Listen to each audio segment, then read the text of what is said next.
I'd like to call this Tuesday, March 24th special meeting to order.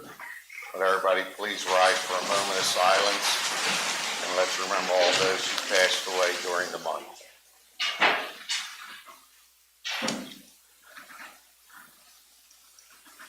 Let's salute the flag.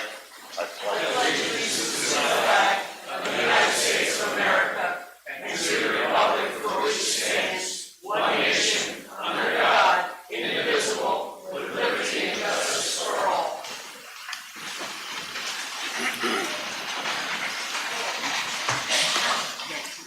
Mr. Dillian, roll call, please. Mr. Pezza. Here. Ms. Cohen. Here. Ms. Rodriguez. Here. Mr. Cousins. Here. Ms. Figueroa. Here. Mr. Johnson. Here. Mr. Petroci. Here. Mr. Di Giuseppe. Here. We're going to hold public participation right now. We're going to move on to item 2 on the agenda. I need a motion for item 2. Mr. President, I'd like to make a motion for the approval of resolution adopting the police department's revised internal affairs policy. I have a second by Ms. Rodriguez. Questions or comments? All those. Sure. Mr. Mayor, or Mr. President, I don't have a microphone today, so I'll use my Wait a outdoor. minute, let's get you one so everybody at home could hear you. Can we get AJ's mic? Frank, is it on green? Yes. Yes. That's in mine.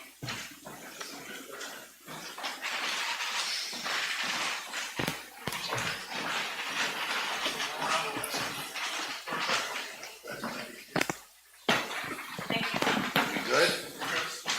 You can start here. Go ahead. Okay. This evening, I would respectfully request that the council consider tabling item number 2 on the agenda, the approval of the resolution adopting a police department's revised internal affairs policy. Although there are other reasons for not moving forward on the resolution in its written form, I will focus on 2 immediate concerns which I feel are of the utmost importance to the taxpayers of Bristol Borough. Upon receiving the agenda packet for tonight's meeting, I contacted members of law enforcement with years of distinguished service who serve as heads of police departments of all sizes. I also spoke with an official with the Law Enforcement Accreditation Services Organization. Their main function is to assist municipalities in preparing their police departments to become accredited departments in Pennsylvania. Along with these conversations, I researched the criteria written in the revised policy before you that you are considering for adoption. I could not find any instances where a governing body such as the council was even remotely involved in not only formulating an internal affairs policy or setting themselves up in a position where they control internal investigations. There was no authority to designate who will conduct the investigation, nor did I find any documentation that a political entity such as the Borough Council has the authority to review the investigation reports at any time they wish. That alone would be a violation of the Criminal History Records Information Act, which, by the way, I find it hard to believe that the chief would approve this because he pointed it out to me my first day when I came into the police station, that without my CREA or criminal history requirement that I'm approved, I would not be allowed to be unescorted through the police department. Furthermore, there is no authority for council to designate a person to supervise the police department. By adopting this resolution, you will be inserting politics into a process where there is no legal authority to do so. This policy is in direct violation of Title 8, which is Pennsylvania Title 8, Boroughs and Incorporated Towns, also known as the Borough Code. Section 1123.1, Mayor's powers concerning the police. The subsection A, general rule, states, the mayor shall have full charge and control of the police, and the chief of police and the police force. Subsection B goes on to say direction, which states that the mayor shall direct the time during which, the place where, and the manner in which the chief of police and the police force perform their duties of their rank. This policy, if passed, could trigger a legal challenge to its legality if passed in this form, not only for its impropriety, but more importantly, the violation of Borough Code. Council could be found liable and be subject to legal consequences, not only as an officially elected body, but also personally if the facts and evidence warrant it. More importantly, the taxpayers would be forced to absorb the cost of any litigation arising out of this matter. Based upon that, I respectfully request that it be tabled for further discussion. Well, the only thing I can tell you is, Jeff, you want to explain our executive session?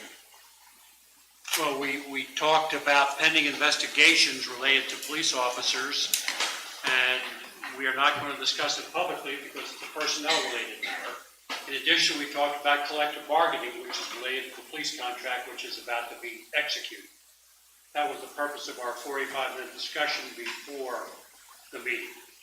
And our labor special counsel, our labor attorney, was the one who asked us to put this on the agenda, so I'm going to take his opinion. I appreciate your comment, but as far as I'm concerned, we pay an attorney an astronomical amount of money to advise this council what they should be doing with the issues that are facing us right now. And this is the way we're going to proceed, so. I have a second. Any other comment? I just wanted to say something. As a councilman, we have to rely on professionals to do their job. I'm not a lawyer, and we've been advised by 2 lawyers that this is the appropriate action, and therefore I rely on the advice of solicitors and labor attorneys. I agree. So you're saying Solicitor Garten approved this as well? I'm saying that the labor attorney advice, I was part of that conversation too. And we're hoping to have him here, and maybe he could publicly say some of it. Right now, we can't talk about anything, but hopefully he can come to a meeting at some point and address this whole situation. So if there's no more comments, all those in favor? Aye. Opposed? Motion carries. Okay, do you want to do 3 now? Mr. President, I'd like to make a motion to consider the implementation of recreation plans. Let a second by Ms. Figueroa. Questions or comments? All those in favor? Aye. Opposed? Okay. Jeff, see you next month. The reason we went out of order, our solicitor has to be somewhere else. Okay, so we can either do some public participation, or I'd rather do our presentation and then hold public participation to the end, unless somebody has to get out of here in a hurry. I'll listen to what you have to say now. Okay, so the reason we wanted to present this plan to everybody, it's been 1.5 years in the makings. And a lot of it has to do, there's a lot of different phases of this program that we want to put forth tonight. We feel that there were a lot of good things that happened over our administrations over the last so many years. There was good things that happened over previous administrations. One of the biggest things that I think ever took place, that was the walking path that was put in town. It's used by thousands of people every week. And we need to really focus on, housing stock. Everything's going great, but we need to focus on recreation for the children of our town. And therefore, we went through every phase of recreation that we can. There's 2 phases that we still need to deal with. And one is all of the complex on Jefferson Avenue to be redone. We're not at that point now, but we are working towards that point. But our playgrounds, our soccer fields, our walking path, our community garden, our basketball courts, there's a whole process that we want to present to you tonight. But I think the misunderstanding is that we want to build a firehouse, and then maybe 5 years down the road, we're going to build a garden. Before we do anything, the basketball courts and the garden will be built before we build a firehouse. Same thing with Otter Street. We're going to put in new fields, new lighting, concession stands, a parking lot. So Phil's facilities will be state of the art. our playgrounds haven't been upgraded in, I don't know how long. But when you see what we're gonna do tonight, I think everybody's gonna be happy. So, Kurt, I think we should go through each phase of this. I know you brought people here from the playground company and everybody to explain. The equipment that we're using is state-of-the-art. It's used in Philadelphia in different areas that parts are already available. It's not something they're gonna destroy. All the playgrounds will have lighting on them and security cameras, including the new basketball courts and garden will be lit with security cameras. Is there a lot of people out there? No? Because if there is, we could turn on the TV in the community room too. Tell them to If come you in. guys want to come in, Tell them to come in. squeeze in, or open that other door if you want. So, Kurt, how do you want to start? Amanda's gonna kick it off. All right, Amanda. Thank you, You know Mr. what? President. I'm gonna move somewhere where I can see it on TV. I never saw it up on the screen. And feel free to interrupt with any questions. This is quite a lengthy presentation since there's so many projects, so I don't want anyone forgetting questions along the way, so feel free to just interrupt with your questions. Yeah, you're good.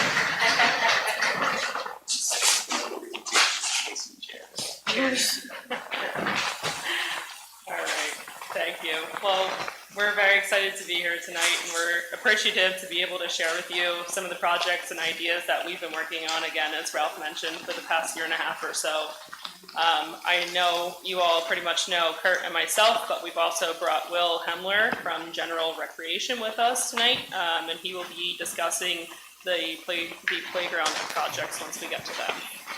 And if you notice, it says Our Town, Our Future 26. So that's something that we feel that, again, is something that's for the town for a long time to come. I think we can all agree that there's no place quite like Bristol Borough. I know for me personally, over the past 10 years that I've been working with you, it's been amazing to witness the vision and ambition of this council and staff to implement so many great projects. From the docks and new public works facility, to the small business revolution in 2017, to the intersection improvements at Mill and Radcliffe. This town's truly a unique place where history, culture, and great residents all collide. And it's with those prior successes that we can use it to springboard to tackle a complete and holistic approach to revitalizing every aspect of recreation in town. Youth programming came first with the addition of the quiet yet effective Brian Johnson onto council, and you've done a great job at improving the sports offerings and programs themselves. Then came Brian number 2 with Brian Morris, and he can really help to catapult Bristol to a new level of recreation programming and bringing new ideas.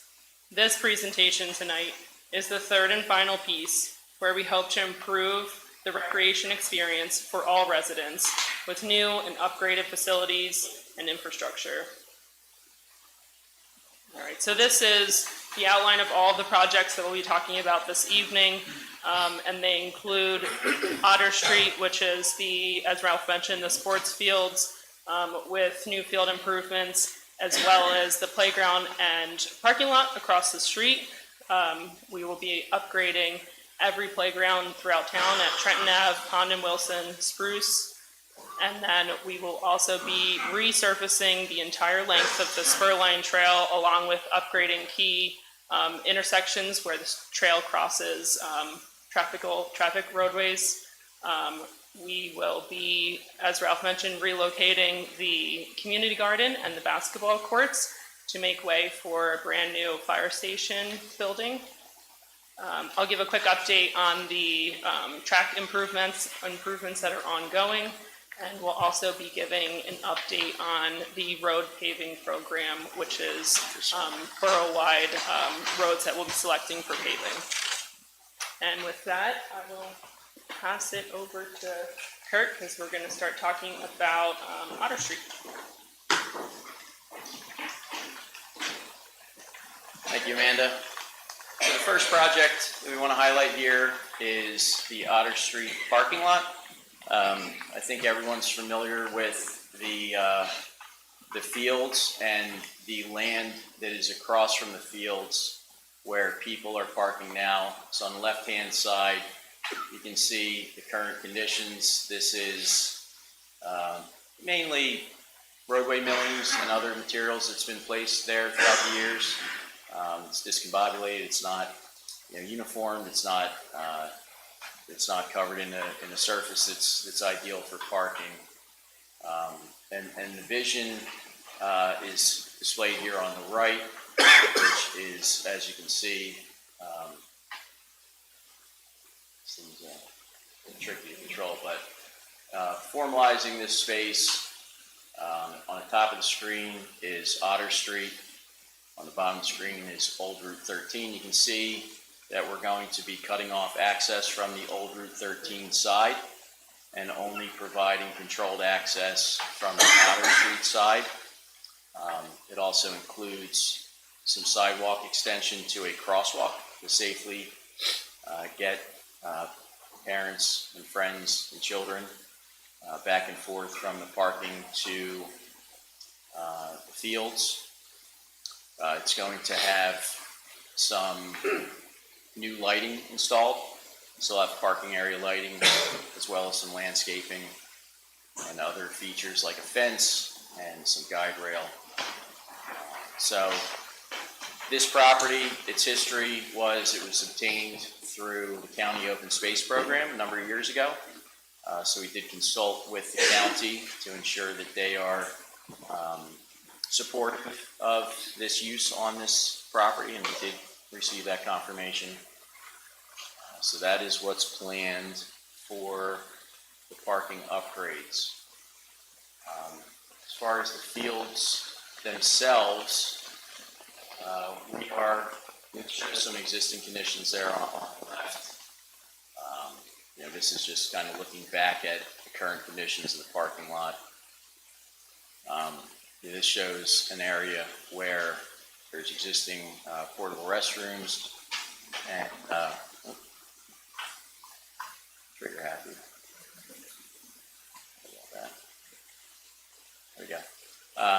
And then the existing playground of the Otter Street fields is shown bottom right there. So the intent with this land is to create lighting for athletic activities. So you'll notice that the large area used for various sports, we don't show the fields delineated, we just show the large area that fields are contained within. So instead of putting lights throughout those fields, we're going to illuminate them from the perimeter. So that leaves this facility for flexibility in modifying and altering, what sport activities can occur at this location. Additional. Obviously, I'm sorry. Yeah, no, obviously, those lights will cover the middle of the field. That's correct. So the specific technical design of those lights, we're working with a specialized company that does these types of athletic facility lighting. These aren't designed to any like national lighting standard for a specific sport. So that's just not feasible unless you are allocating areas for specific fields. But this will provide a nice, relatively uniform illumination across the field, plenty of light for playing sports after it's dark out, but it's not like we follow some specific, national or other athletic field lighting. But they are athletic field lights, and they are sized in appropriate height and appropriate strength to provide nice, sufficient coverage. And you can see on this rendering in the center, we'll be talking more about the playground improvements that are proposed for here. But one of the other features that's being added is some form of a new structure in this location where those portable restrooms are currently located. We have two options. One is dry concession and storage, and the other is wet concession with a sink and storage and restroom facilities. So that's something that is still up for debate, and we're interested in soliciting feedback from council and the public. There's pros and cons to both options there. This shows what I just described as option one, which is a dry concession and storage facility. These structures are actually prefabricated structures that are very, very customizable. They're made out of concrete. There's a local company up in Ottsville, Pennsylvania, M&W, who manufacture these, and they arrive on site fully contained, fully fitted out with whatever facilities you select, at whatever size you select them. You have options for facade treatments. The one on the left we wanted to provide in this slide. That's actually very local. It was recently installed over at the JFK Park in Bristol Township. So we'd encourage you to go check that out. It's sitting elevated because that was in a floodplain, so we were required to elevate it. The one at Otter Street would be more ground level. But the exterior, even though it looks like a stone facade there at the bottom with a siding halfway up the building, that's actually all concrete. And they use a form liner to create it, and then they color texture it to make it look like different materials. Option two is a concession, storage, and restroom building. I don't think the one on the right is the one that's in Bristol Township as well, but it's very similar in its configuration. You can see there with a roll-up door with a concession building. But if you go over to the Bristol Township Municipal Complex at 2501 Bath Road, within their large municipal park, they installed one of these facilities that has the restrooms. And again, customizable. You can select different material and colors. You order them, you run water and electric and a sewer line to them, and just prep a stone bed subgrade, and then they drop these units right on top of that and connect it up very quickly and efficiently. And Kurt, not to interrupt you, that's the one we're looking at for Memorial Field at the softball field. That two-story building comes down. And we're thinking about putting something that in, we'll give them concession and new restrooms right there. Yeah, they're a wonderful product. They're very resilient. You can get all kinds of different features, whether it be mechanical locks, electronic locks, things like that. You can have them on timers, sensors, so that, obviously if you don't get locked in there, you can leave. But you can have them on timers. You can have them set up with all kinds of different configurations. And inside they're built very strong. Not like a typical residential toilet. It's a more heavier duty type product that's more resilient to vandalism. That's one of the trade-offs. It's a reality that kids do what kids do. But as Ralph said, John said, the presentation, there will be security cameras and things included in these projects to try to change codes and stuff like that on the doors too. All done by computer. Yeah, you could have it hooked into Wi-Fi or other means. So the next portion of the presentation will be the playground upgrades, and we have Will Helmler with General Recreation, who we've worked with quite a bit throughout our firm's recent history. So he's going to run through sort of the existing and proposed playground facilities. Can I just say one thing before you move on? You can go. It'll take 2 seconds. I'm sorry. But with the Otter Street, just in case, because I know not everyone's as intimately involved with recreation as some of us currently are. Field time, it's a great facility, but we've had a real tough time with practice time. Because our programs are growing as much as they are, it's difficult to get people onto those fields in enough time to get practice going. So this will basically double the amount of practice time and game time and programming that we can possibly do. Certainly a big upgrade for the programs themselves. And that's a great point too, and again, kind of leads into Kurt's conversation about the flexibility of the field lighting. Because they're are so many options for different ages and different numbers of field configurations, we still have that flexibility even with putting the lighting in.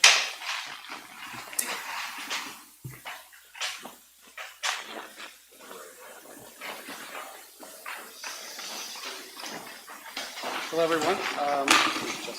My name is Will Hemmer. I'm with General Recreation, and I represent Landscape Structures. Landscape Structures is an American company. Everything's fabricated in the United States using all U.S. steel. Employee-owned since 1973 it began. So just to let you know that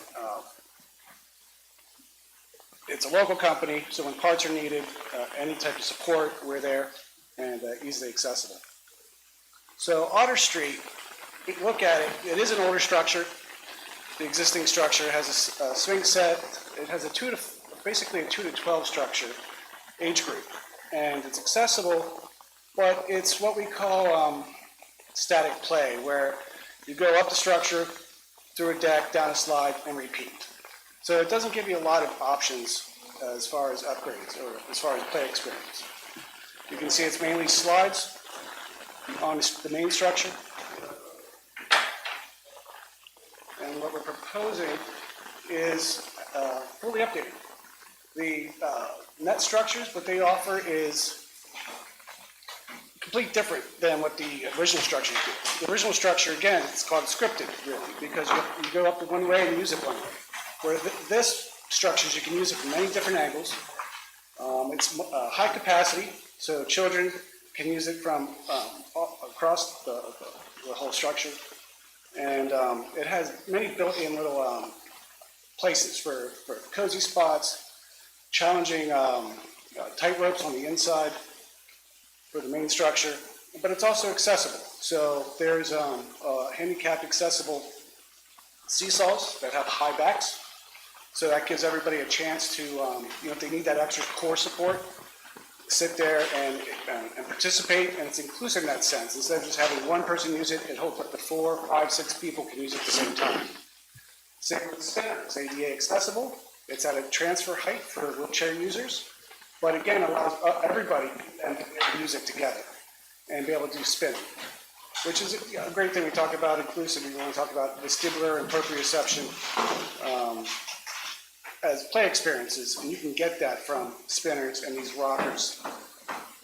Same with the swing sets. Let's see if we can get to, so the next swing, the main swing has a ADA full bucket seat with harness.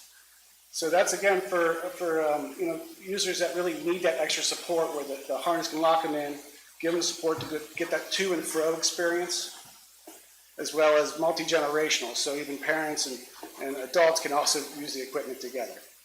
And what you can see on the left-hand side is what they would say is the transfer station, which is for wheelchair accessibility, for users to be able to transfer from the wheelchair, climb into the structure, and be able to enjoy it all together. Right there is a live image of it. Nice part about that too is the wide slide. So it kind of culminates this very tall slide, and it's wide and angled. So that again allows more usage instead of just a single use, one user's just child side. It's bigger and wider, again to accommodate more bigger users and more users. How about parents with kids living around? Yeah, what happens. And I think that's what happens too. We talk about multi-generational with playground design, because parents do want to enjoy these parks with their children. They don't want to just sit on the sidelines, and they want to be more active. Again, it was very, simple playgrounds.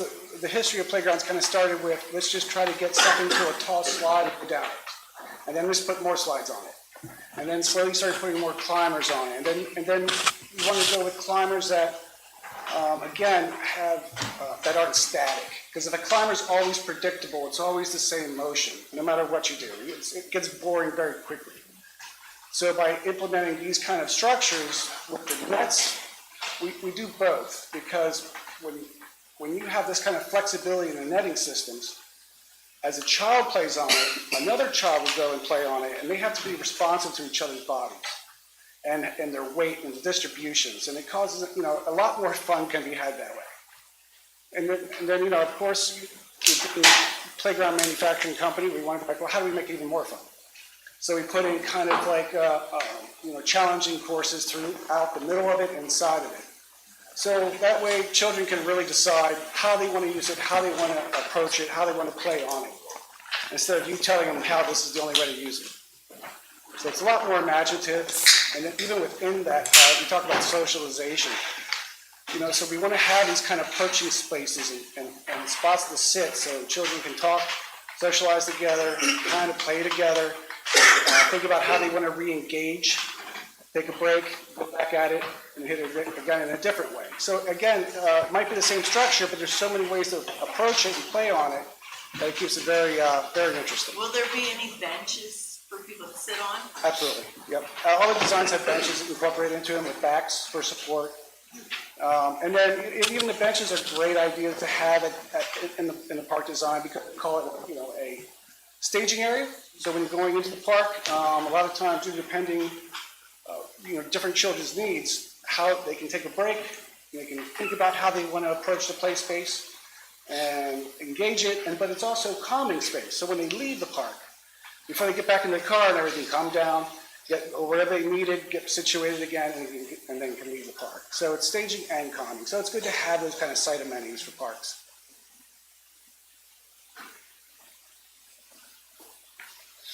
This structure would be kind of a traditional structure, but it's in the same design because it's a 2 to 5 year old structure.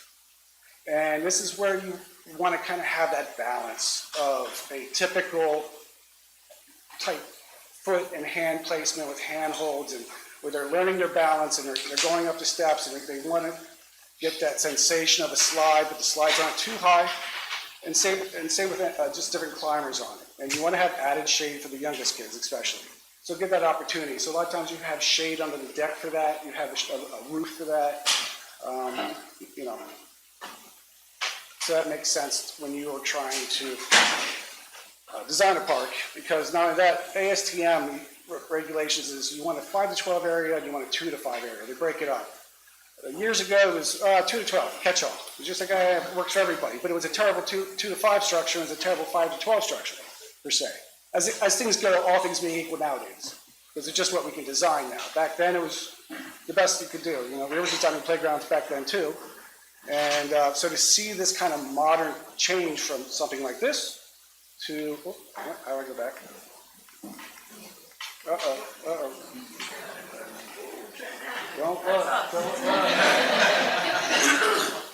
Thank you. There you go. Yeah. Amanda, for the Otter Street Park, like, I know we're gonna move on, but for the Otter Street Park, like, the lights, they were surrounded, will the park be lit up too, and will it be an entrance to go like through like the field, or it's just on the outside? Right, so the field lighting, I'll say, is a separate conversation from any of the playground lighting. Any of the playgrounds we're now discussing will have its own separate lighting, but obviously doesn't need the same level of lighting intensity that, you know, a soccer or multi-use field would need. Mostly all the field lighting is going to be controlled through the concession stand. So, or the press box. So if somebody wants to turn on the lights for soccer or whatever recreation is there, that coach or that director, whoever's in charge, is going to have the availability to do that.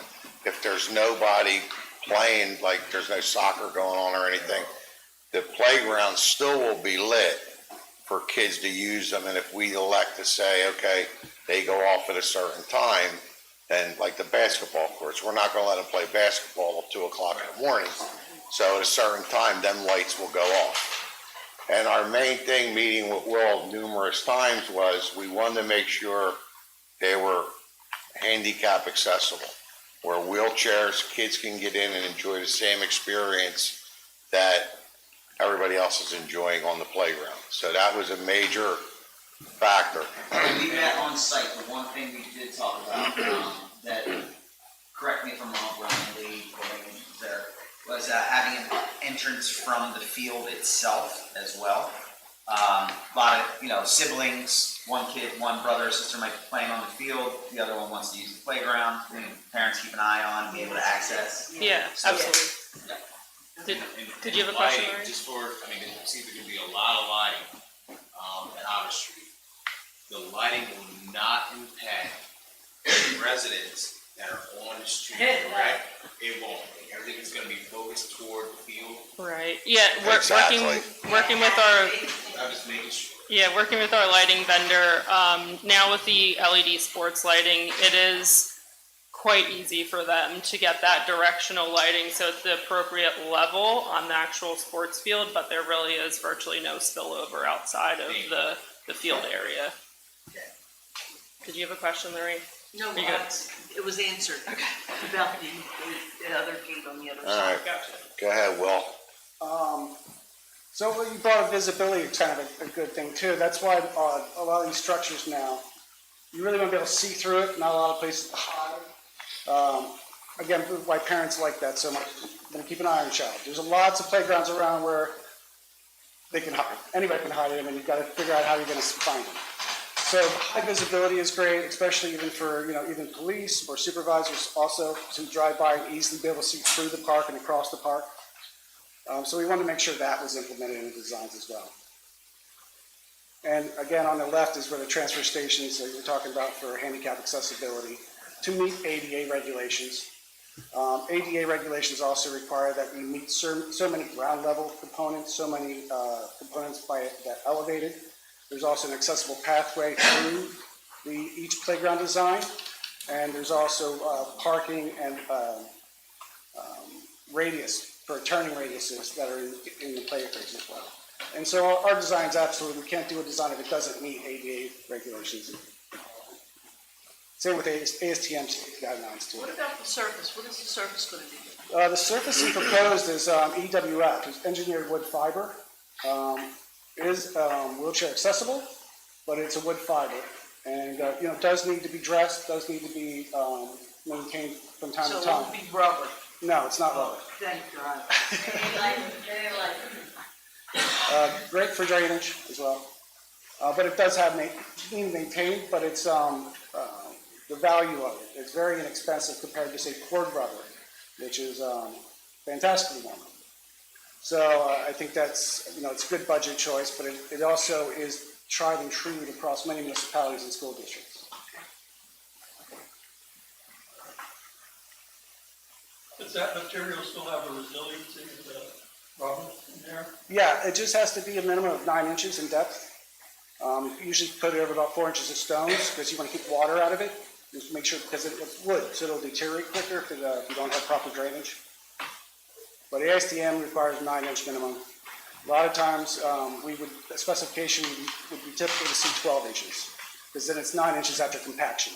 It's always want to keep getting less and less if you ever see wood carpet out there. It's tough to keep it up, so it's good to start fully. And on the other side, you see a swing set then that is just for 2 to 5-year-olds. I keep doing that, apologies. Yeah, yep.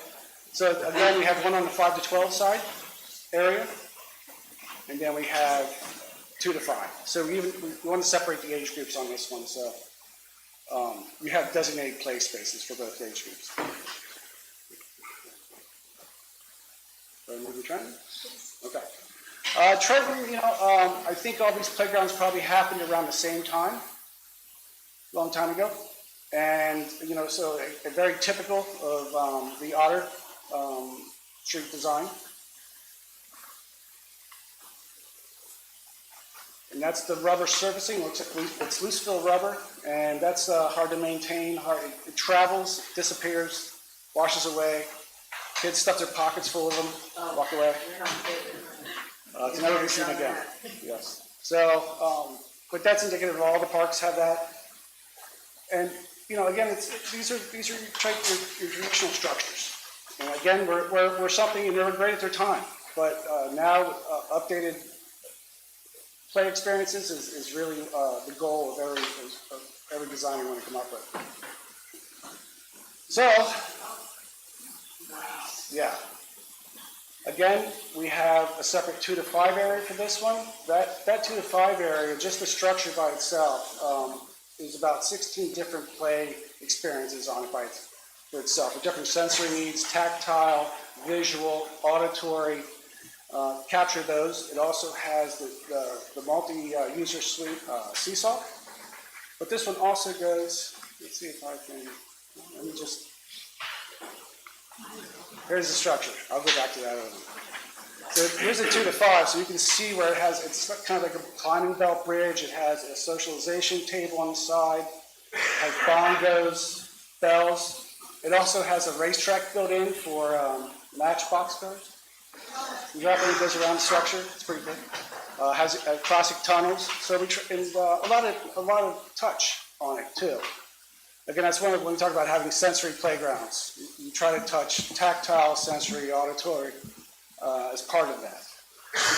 And the one thing to mention is that each playground we're going to be discussing are all different, so there are no cheap playgrounds that will be. That's great. There'll be different things to play on. That's great. That's a fantastic point, because, well, you have an opportunity where the community, I guess the term we use is play pilgrimages. So you go to each one and visit each different neighborhood's park as an opportunity to have something different and kind of cohesion of bringing the whole town together. And literally, they're not that far, so. Yeah, absolutely, you absolutely. walk to everything. No. Pub crawl. It's a play crawl. It's a play crawl. That's right. Park crawl. But then you can see there's a spring rider to the right of that too. So again, we want to bring in elements that give that rocking motion. You know, not just a swing that goes to and fro, but we want bouncers too to go up and down. We also want to go forward and backwards. Again, it's so you can get those kind of sensations in the play space. I'll get there. Okay, so here's the main structure. Kind of want to go back to this slide because it's showed on the left-hand side. It's important to really have it's such a large structure, to have this much canopy on it, this much shade, really makes it enjoyable in those summer days when it's really hot, a lot of direct sun. There is tree coverage at this site, but once this kind of expanse, it's huge to have this part, especially when you do talk about inclusivity. There's lots of children that are on medication, and they need to be in the shade. They can't be in direct sunlight for too long. So to be able to offer this is, I think, crucial. Especially this is kind of next level playground design. Is this looking at it from the railroad? So we're actually looking at it, I'll say, from the Trenton Avenue side. Okay, and that looks like the path back The there. one thing you will notice, perfect, good point, Lorraine, that we'll actually be adding a second path kind of offshoot to surround the playground, right? So when you're on the spur line on Trenton Avenue, walking down towards the playground, you'll be able to choose whether you want to go to the left or to the right. So you can kind of love our surround new playground. or make a loop or whatever you have. Yeah. Very cool. This structure is unique too because it offers challenges at different heights, where we have a slide at a lower height, and then for children to be able to work their way up to a taller slide. Besides that part, it's where we talk about parallel play, meaning that a child can use the ADA accessible transfer station, and there's a center net that ties the entire structure together, from the lowest point all the way to the highest point, and you can climb all the way up. And so you can run around the edges. There's play components that surround that net and allow you to come up through the middle of it, on the sides of it from different climbers. But everybody can use it at the same time. So you can, however you want to choose to. Again, going back to that unscripted, it doesn't tell you how to use it. You can decide how you want to use it. Children can say, I want to use it this way. I'm going to go from this angle. There's actually painted signs on it that show the different possible combinations of usage that the designers came up with.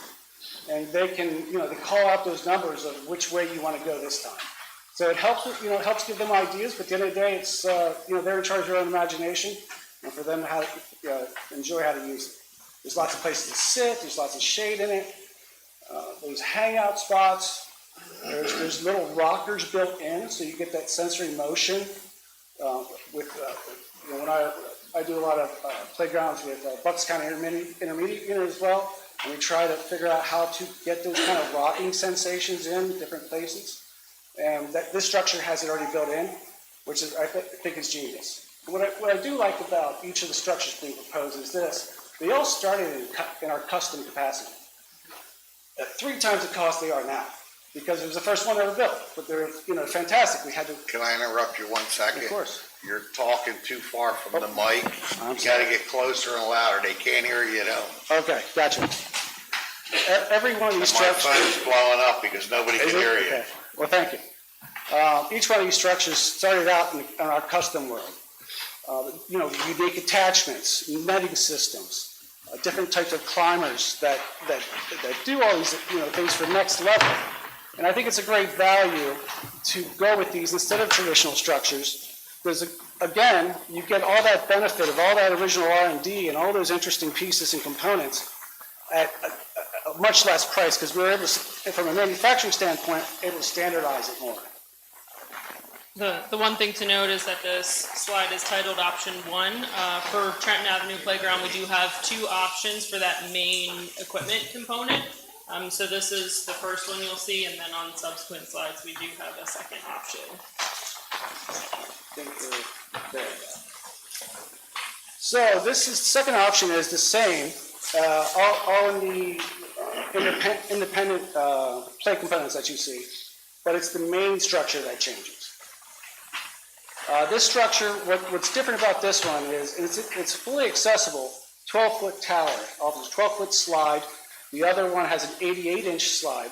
It's still very tall, but this is when you want kind of a singular tower type of effect to take you up to when you want that high height sensation.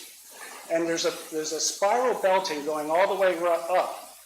We've had some, just my opinion, we've had some bad luck with the 2 options, and I don't personally, that's my personal. Oh, you mean tube slides? Yes. Oh, okay. I'm not gonna go into it with you. I'm just gonna tell you that we've had some trouble. Gotcha. And that's probably why we put windows in them sometimes. Like this one has a window so you can see in it. But, at that height, it's precarious to really have an open slide. We can do it, we have done it. I'm not sure, maybe solicitor would have to see what how much liability you want on it. But it is an option. So I have to say that maybe I should stay out of it. I don't know. Do I get it? I'd like to note, though, that this main, again, equipment piece has just recently been installed in Bensalem. Again, you were part of that project. Where? On Hughesville Road near their library. So I'm gonna go look at it. that playground's not quite open yet. It's not finished, but you can see the structure. I want option 1, thank you. Go ahead, Will. And to be fair, it's nice that you could probably go there and enjoy it anyway. But Yeah. I don't know. Is that part of the playground crawl? Yes. It could, Right, that'll be you part can go of to it. another town right down the street. You're more, it's right there for you. So I think that's just part when you talk about the recreation landscape of things, is how accessible certain features are. And there's plenty of parents that drive over an hour to different parks. Right. I've done an amazing park in Whitpain Township, Mermaid Lake. I just did 3 parks, all inclusive, very nice. Also Abington Township has some beautiful parks. There's just different municipalities that aren't too far away, but offer variety. Because not everybody can really build everything. But so it's nice to be able to travel a little bit. And there's a lot of other parks to take advantage of. Yeah, there's the belting spiral I was speaking about. And it's unique, and it has a chimney climb up to the middle. And it is unique because it is that tall of a tower that's ADA accessible to the top, which is very unique to have. Pond Street. So, what I liked about the Pond Street design is, so here's existing, not too far from here. Kind of your classic type structures, something left of a bouncer, and I think that was an old fire truck framing structure. It was. I've seen that, that's the history of the playground that's been around a long time. So the new one, what the design was, and I think it's based on the footprint and kind of the initial feedback about Pond Street, is that something for the younger children, 2 to 5 age group, that caters to them, that's a kind of a place for them to go to. Since we don't have a footprint to really do a massive 5 to 12 structure and 2 to 5, and major swings for both everywhere and lots of spinners, it was a great opportunity to make it into a design where it's a place you can take that younger age children and have it kind of protected and not have to worry about them having older children running around and bumping into them, and gave them their own space. So on this design, we even kind of put a large roof. That deck that you're seeing on the left-hand side is what we call a hex deck. It's about 8 feet across, so it's very large. It provides more shade structure for that age group, and everything was kind of crafted to pick for what we want to use for them.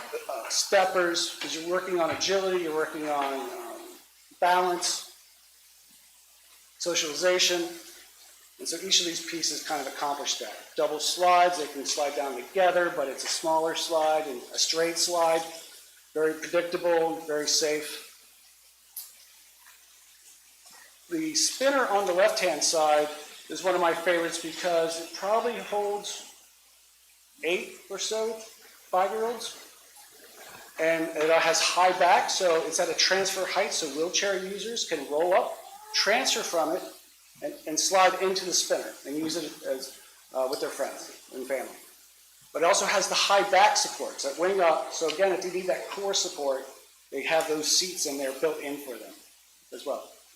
When you say 8 children, to me that translates into 8 parent options to spin it. Yes, yes. And that's the hope, you know. Parents can kind of hold that many children in one large spinner. And it turns quick and easy.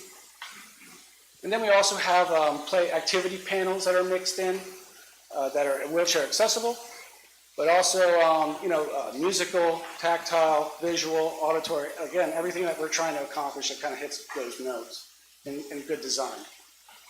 Let me go back one more. Let's see if I can show. So there's also a dome. If you see the dome on the bottom, kind of bottom left, that is a climber that's specially made for 2 to 5-year-olds. It's a cozy space where they can all sit inside. They can climb inside, but it has holes, so it's easily, you can't hide, you can easily viewable. But again, it's a place they can all sit and socialize, storytell, what have you. But the holes and the handholds for feet and for handholds are placed for them to kind of build that confidence and the strategy of using it. It's a very great piece. Once you see it in real life, it'll be pretty impressive for you. And there's also the bobble rider there, but there's 2 of them. So it's a bobble rider with a dual seat. And with the swing sets, we're also adding the harness as well. So for that added support.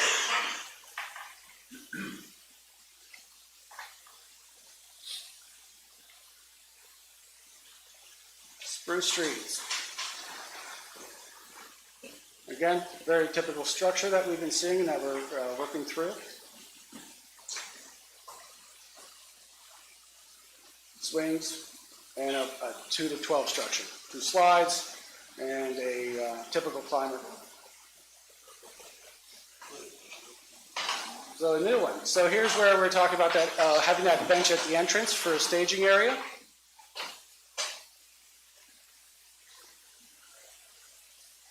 Lots of shade. Tall, well, from this side you can see it's kind of a structure that's designed to have everything. It has overhead events, it has large climbers, but also has like smaller belt bridges, lower seats, lower footholds and climbers, a lower slide initially, but as you build up, it goes up to that tall 8-foot tower or slide again. So what this space kind of, we needed a structure, I think, to be all of it, where reimagined 2 to 12, but where the 2 to 5 area, or the smaller area, has those belt bridges, those challenging events for that age group that is still learning though. But as you graduate up the structure and use the more difficult climbers, it really does. It is a really good 5 to 12 age group structure.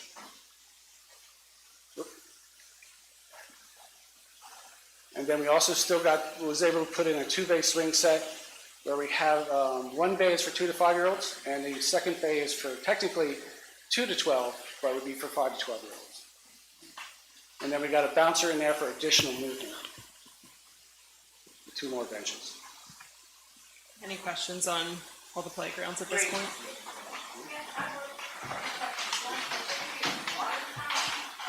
We're not taking questions with the public right now. So let's move on to the pad. Thank you, Will. Thank you, everyone. All right. Thank you. Kurt's going to Thanks, continue Will. on with the Spurline Trail project. All right, so the Spurline Trail was mentioned at the beginning of the presentation, and what a remarkable asset this is for the town. Literally used by thousands of people, every single week. It's a great way to traverse the borough. It's actually one of the earlier rails to trails in southeastern Pennsylvania. So, once again, Bristol Borough has made history with its foresight. These have become very popular. But the trail and the intent for improving the trail include a full repave of the trail. So there's been some maintenance done on the trail over recent years, but we're talking about going from, over here on the left, if I can get this pointer to cooperate, this is Mill Street, where it begins. It traverses the entirety of the borough. Oh, that's not going to work. And then it comes down through here, along the Green Lane, Wawa's right in here, and it connects down to Ratcliffe Street. Trail actually continues across Seabird and then wraps behind Ratcliffe Court and then behind the Lennox Building until it connects up to Pine Grove. We did not show the area in between the Lennox Building and the Ratcliffe Court and the Seabird, because those are maintained by the private property owners, the HOA and the business owners. So the improvements are shown in red, and I'll talk a little bit about the piece over here at Pine Grove in a second. But in addition to resurfacing it, we are going to provide some upgrade amenities, some benches along the way. But one of the things we want to do is try to preserve its integrity as long as we can. Forces of nature that deteriorate things like asphalt, and it's not just sunlight and rain and frost and snow, it's also the tree roots. So along that trail, there's actually a lot of really beautiful trees, particularly out in front of like Snyder Girardi, right across the street here. But they also have competing interests because those tree roots find their way into the asphalt and they can cause it to damage, and the roots pop up out of the asphalt and it becomes unsafe tripping hazard. So Ralph, we spent half a day walking that trail and looking at everything. I felt like I was at Disneyland again. But we're trying to strike a balance between preserving some of the trees, but there's absolutely quite a bit of trees that do need to be removed.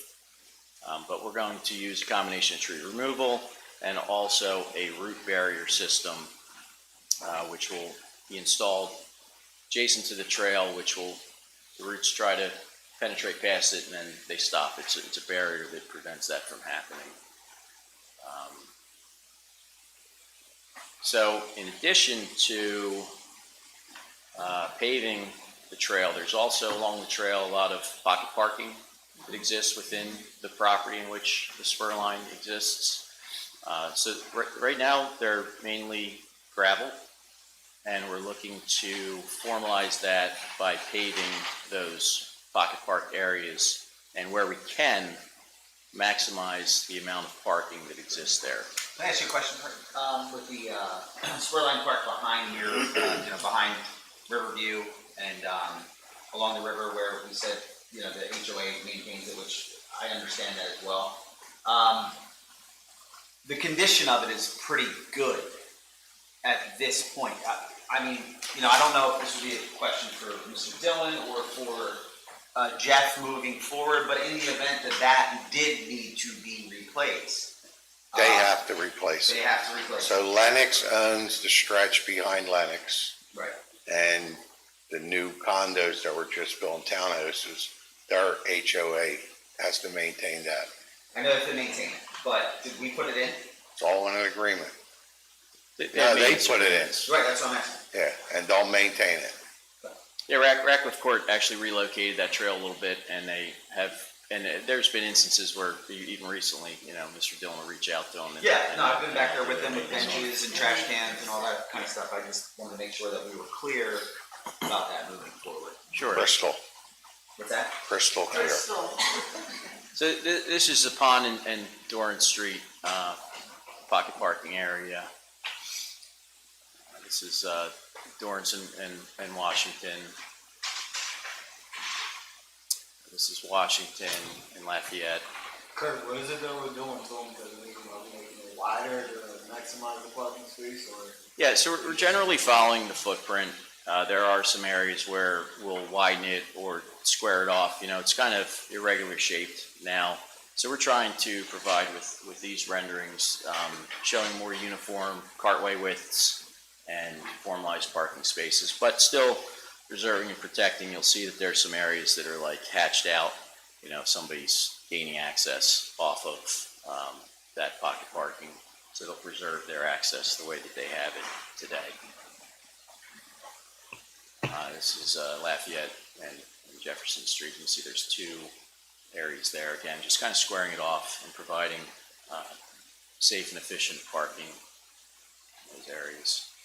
In addition to the resurfacing, we're also looking at each of the connections to the public right-of-ways. This is the old Route 13 and Mill Street. Right now, the trail just kind of dies into the cartway. So you can see some improved striping that's shown, as well as the addition of the ADA domes.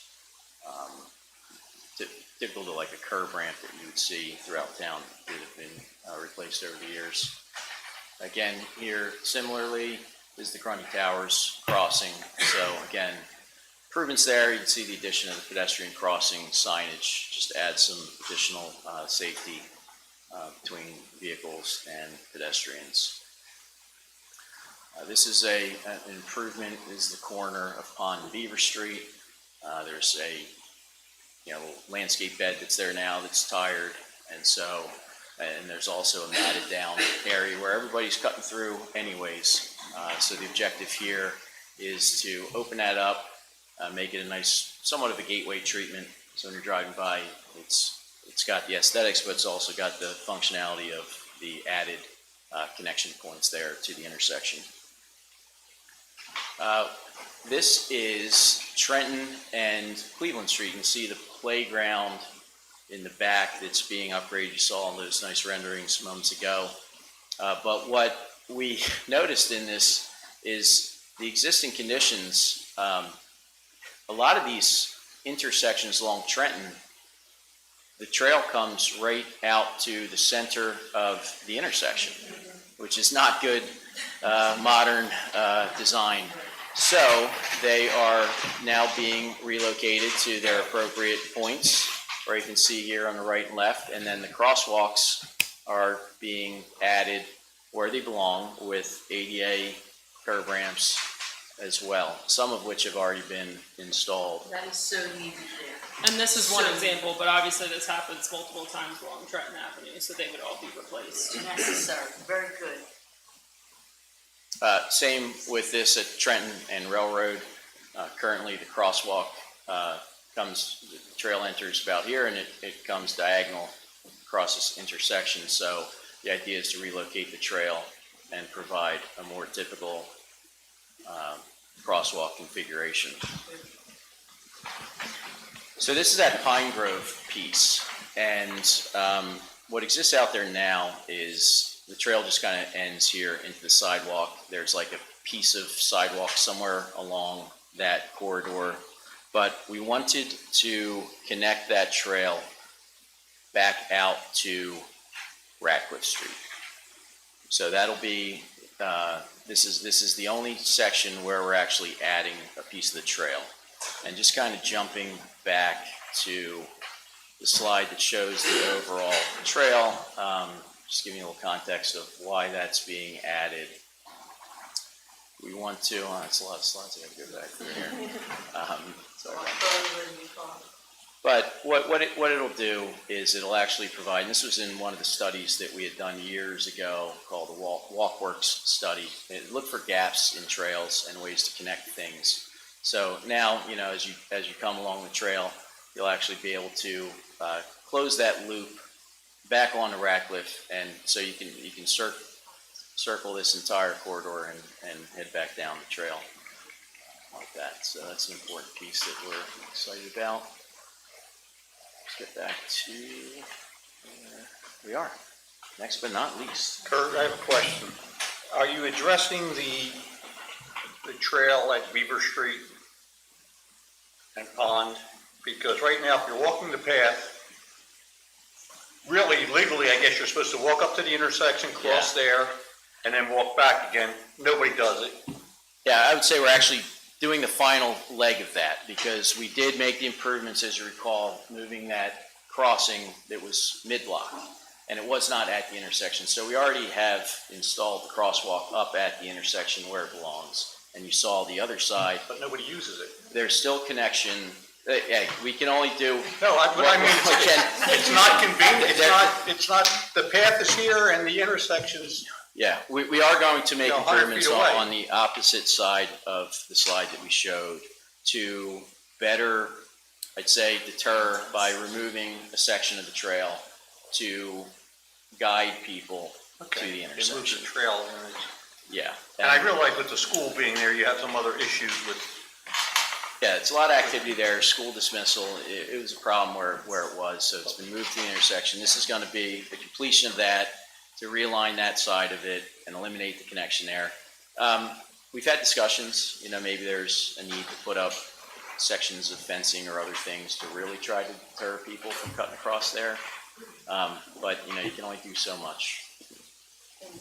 I'll add that when we had done those previous intersection improvements a few years ago, we did have PennDOT involved in that conversation because it is a signalized intersection. They essentially wouldn't allow us to have the trail crossing where it was because they do have a say in it. So it is kind of what it is at this point. That's the safest option that PennDOT will approve for us at this time. So we will continue to have that conversation if there's, you know, future needs. It's the safest if you follow their direction. I'm somebody who walks the path a lot. There's very few people that do, you know. Understood. Yeah. So I guess the next slides are the ones that have been, I guess, more in the forefront with the basketball courts and the community garden. Right. Yeah, next we'll be talking about exactly what you said, the new community garden and basketball courts. And so again, these would be relocated to a new location in the borough in order to facilitate the construction of the new fire station. This was reviewed, I will say, in detail to make sure that we came up with the most appropriate location and really, to use Ralph's words, state-of-the-art design in order to make something really great here that I think ties in really well with all the projects we had just discussed. So this is a picture of the existing basketball courts. There's 3 courts there now today. It is pretty tired looking. I know we had resurfaced it a few years ago, but that you know, was essentially not a complete overhaul. There's no lighting here at these basketball courts. And there's not a whole lot of parking, and it is shared parking between the basketball court and the garden here. And this is a picture of the existing garden.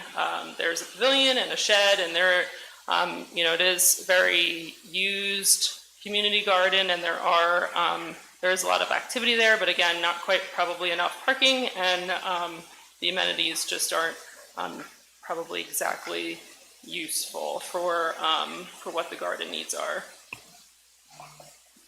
So this is a plan view of what we would be proposing. If you can see on the right in black is the existing track off of Trenton Avenue. So this would be situated, if you're looking at the track, immediately to the left of the track. There is space there for 158 new garden plots, which is a pretty large increase from what's there today. Let me see if I can point with this thing now. Does it work? Okay. Here's those garden plots up here to the left in brown. Down at the bottom here, we also have an option for a future expansion area if there's additional garden plots that are ever needed. There is a communal space here, somewhat similar to what's existing at the community garden now. It'll be an open area with picnic tables, a pavilion, a storage shed, but there will also be some lighting there as well. There's a pathway connection here that will get you to each plot, and we will have that connected to a brand new 50 parking space parking lot that will be used again for the garden and also for the 2 new basketball courts that will be up here at the top of the page. So those basketball courts will be complete new surfacing, and we'll also have lighting at those courts as well. Down at the bottom here, you will see in gray, this is the actual spur line trail. So we would be reconnecting it and realigning it through this new driveway off of Trenton Avenue at Monroe in order to facilitate the new driveway going to the parking lot for the garden and the basketball courts. The gardens will have water access, so there will be hose bibs throughout the community garden for use. And I think that might have covered it. Did you say lighting? Before you go to the next slide, I got a pointer. Oh, there you go. So in here, all these dots, or hydrants they're called. So everybody will be able to water off instead of one hose trying to connect the whole garden. And this walkway here, coming out of here, all these beds along here could be ADA accessible. So people that are handicapped, again, and we took this into consideration, that can have a wheelchair, and as I spoke with Donna a few days ago, then beds would be higher so people can plant from sitting in the chair.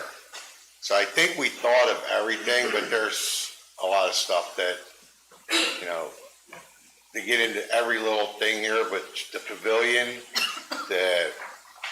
we're talking about maybe picnic area right there, expanding that. And Lorraine, to answer your question, there's lighting at the parking lot, at the basketball courts, and at the garden. Okay. Everything's lit up, everything has security cameras. And the garden will also be fenced in like it is They today. didn't have lighting before, did they? No, I'm talking about, the garden. Will that garden area have a fence similar to the original You'll garden? see it on the next slide. Yeah, it's a little tough to see on this one. You'll see it on a subsequent slide, but yeah, it'll be a similar decorative fencing. So this Amanda, is, just for contextual, just sort of the way my mind is working, how far away is the opposite side of the basketball court to the canal, roughly? That's important. I'm just curious. There's as to no where canal that there. actually falls. yeah, it actually, right, it backs up to the creek. I don't know that it actually, you're pretty far from the physical canal at this point. Staying on the woodland. So we're gonna be on this side of that wood line, basically? On the Yes. side that we're Right staying? here is the trees that are there. Yep. That's all staying. We're not touching them. Okay. There's a cluster in here that may have to come out. Yeah, there's probably some trees that do need to come out to facilitate this construction project, but we were trying to kind of respect the footprint of the existing wood line. So the goal is to keep as many trees as absolutely possible. Right. Keep the natural vegetation as unharmed as possible, yeah. provide usable areas for as many people as possible. Exactly. So I'm going to go through a couple of renderings. They're all of the same thing, but kind of just to give you a different view. Again, we have the track over here on the side to orient yourself. And then here's the driveway coming through to the new parking lot, basketball courts at the top, and then this would be that new pavilion structure as you enter the garden to the 158 plots up here. Again, a different angle, so we're looking at the garden plots in the foreground, and behind you in the background would be Trenton Avenue. How many pods are at the existing net? How many what? How many pods are at the existing one? 154? Yeah. Thank you. And again, a rendering of what this could look like with the garden plots, with the wood beds and a pavilion and a shed in the background. We do have that decorative black ornamental fencing. What is the height of that fence? This is a rendering. However, I do think we'd be using probably a 6-foot fence. And then at the basketball courts, we have lighting proposed again so that the lighting can be controlled if we need to use the lighting for a certain particular time, a particular game, but they can be used at night, which they are not at the moment. Amanda, can you go back one screen with the courts? With the courts. These courts could be turned if you want to run them this way. We thought this way was the best way to do it. But you can turn them and add some, if you want to add a third court. I have never seen 3 courts being used at one time, but that's something that we could discuss. Yeah, and again, to your point, Greg, we were trying to respect the natural wood line and not, disturb trees if we didn't need to. So the 2 courts fit in this orientation pretty well. It does technically work if we did want to rotate them. We just thought also with loose balls and the way that they're oriented, it would be conducive to have them in this direction. We would also, as you mentioned, optimize parking. Minor, but I would ask that those of us involved in rec be consulted on the backboard and rim selections, because I know the renderings, but we see some of the ones in there that look like the old ones, Yeah. and then some that look like new ones. So Well, we'll let you pick them. yeah, thank There you. you go. Will they be fenced in, and is there going to be certain hours, each day, weekend, and get their... Let's just keep going, then we'll come back. Okay. All right, so that was the garden and the basketball courts, if there's any other council questions on that. Otherwise, I'll give a quick update on the track improvements. I know we've talked about this for some time now. The borough was awarded a grant for $485,000 from a local share account grant program through DCD, through the state of Pennsylvania. They did start on the track project and paved the surface. The asphalt paving is complete. That was completed last October. They then had to remove their equipment from the site in order to, one, allow the asphalt to set for a minimum of 30 days, but then obviously we went into a pretty harsh winter. They do need 45 degrees as an ambient temperature, consistent ambient temperature, in order to set the synthetic track surface. Hopefully, now that we are in spring, that is planned for the next few weeks. If all goes well and the weather holds out, then by the end of April, we will have a completed track project. And on the track, we took the finish line that was back here, and we moved it to Trenton Avenue out here. Because people had to come in the back of the track to see somebody finish a race. Right. So we moved all that at our expense.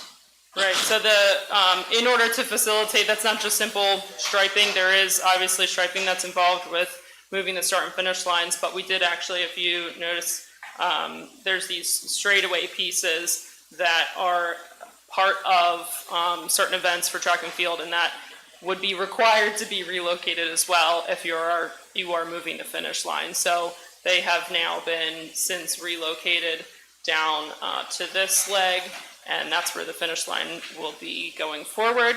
They also relocated the long and triple jump event, which again is all the way back here in kind of a marshy wooded area that has been since relocated to the center of the infield here, and I'll show that on the next rendering. So again, this is kind of the existing condition before the project was started, and this is a rendering of the completed project. So you'll see those long jump and triple jump events are now situated here in the center of the infield. Much easier to see as a spectator, and certainly just safer from a wooded, marshland perspective. All right, and finally we have the road paving program that we've developed with staff and council. So this looks like a spaghetti map here. It is every road in the borough. And the important pieces to look at here are the kind of the thicker red lines. Those are the roads that are proposed to be paved this year. There are quite a few other colors on here. As you will notice, I'm sure as soon as you drive around town, you will see the sheer volume of utility projects that are going on in this town. Pico and Aqua have been doing multiple reconstruction, main replacement projects over a host of different years. So that's ongoing, and we are not affecting or repaving roads that they're already working on. So we have coordinated with Pico and Aqua to the best of all of our abilities in order to plan out their work for the next few years to make sure that we are paving the appropriate roads that are not planned for future Pico or Aqua projects. We're also maximizing their resurfacing requirements if they're doing a main replacement project in town. So you'll see on Jefferson Avenue that will be repaved. Lafayette has been repaved, and I think there's maybe another project planned by one of the utility companies on Lafayette. So we're constantly working with the utility companies to work through what projects that they're doing. So we changed an ordinance that says if you open up so many feet of road, you have to repave it. Before they used to come in and just patch what they wanted to patch and walk away. So now that when we send letters out to everybody saying we're going to pave these roads, you can't touch them for 5 years. If they touch them, they definitely have to repave them. Exactly. So we got a good thing going, but we need to do a lot of alleys. There's a lot of things that aren't on there that need to be done. So there's major projects that are going to happen this year besides the town being all ripped apart. I mean, every street in town right now, which street to go down with everything that's going on. And I'll say, a majority of the roads were paved in 2008, 2009 through a comprehensive paving program that the borough had implemented. So there were some, again, you mentioned alleys and smaller side streets that were not paved as part of that program. These would be incorporated into this year's program. All right, so this is now again kind of a recap of all the projects that we talked about tonight. All in, the anticipated cost of these projects is approximately $6 million. We don't have final plans prepared for all of these projects at this point, but that is the anticipated budget numbers.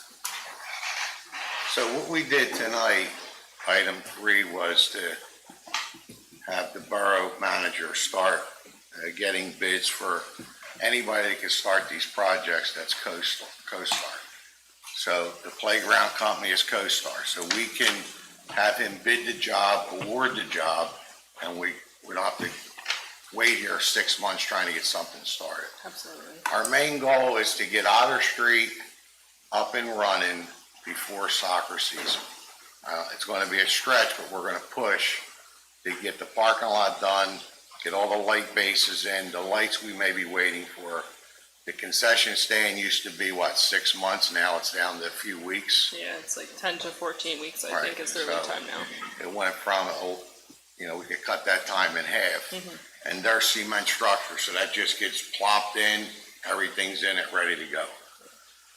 And So- all the prep work can be done in of time. anticipation of waiting for the building to show up. So the goal is to get Otter Street started immediately, all the playgrounds started immediately, and to get the community garden and the basketball court started immediately. Because we don't want to keep crossing the tracks with big trucks. Once that's done, we can repave the path, and we're hoping by the end of the summer or fall, the path can get repaved. We just ripped about 300 feet of path out up here, and it's already crumbling again. So the trees are a problem. So the root barrier, like Kurt said, we're gonna try. There's no guarantee it's gonna work, that people tell us it'll work. And a lot of trees that'll be removed will be replacing further back from the path. So I think it was a great presentation. I hope everybody's happy at home. As far as moving forward, there's two projects that are already in design phase, is Memorial Field. We want to take that concession stand down because it's ready to fall down, and maybe put a structure like you're going to see at Otter Street for a new press box and bathrooms. And the firehouse. The firehouse, hasn't even been designed yet. So we're going to try to come up with a design, working with Steve and some firemen to try to get this thing designed. But we want to get a shovel in the ground, hopefully by the fall or, September, October, somewhere around there. I know it's an aggressive schedule, but that's our goal, is to try to get this firehouse built for these guys sooner than later. And in addition, so the fire station and Jefferson Avenue were mentioned. The boat docks expansion would be the last item on this slide, where there's $1.5 million in grant funding that was obtained through Congressman Fitzpatrick. So again, we'd be looking to start as soon as possible on the design for the dock expansion. So we want to put docks to the left now of the pier. We have the pier, so the docks, what do we need, another $1 million we applied for? Right, yeah, we're waiting on one grant announcement, but that's not till probably November, but that is for another $1 million. Okay. All right, so with that, I'm going to start opening up to questions from the public on anything you want to discuss. So anybody on this side of the room want to go to the podium and state your name and address or your concerns?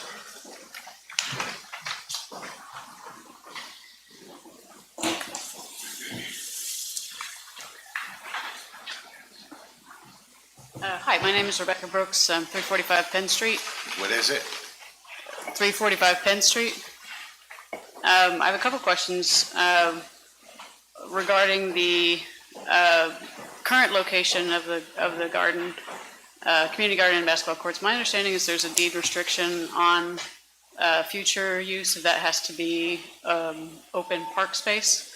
So my question is that the case, and is that deed restriction been lifted for? There are restrictions on it that we're working right now with the state to try to get lifted.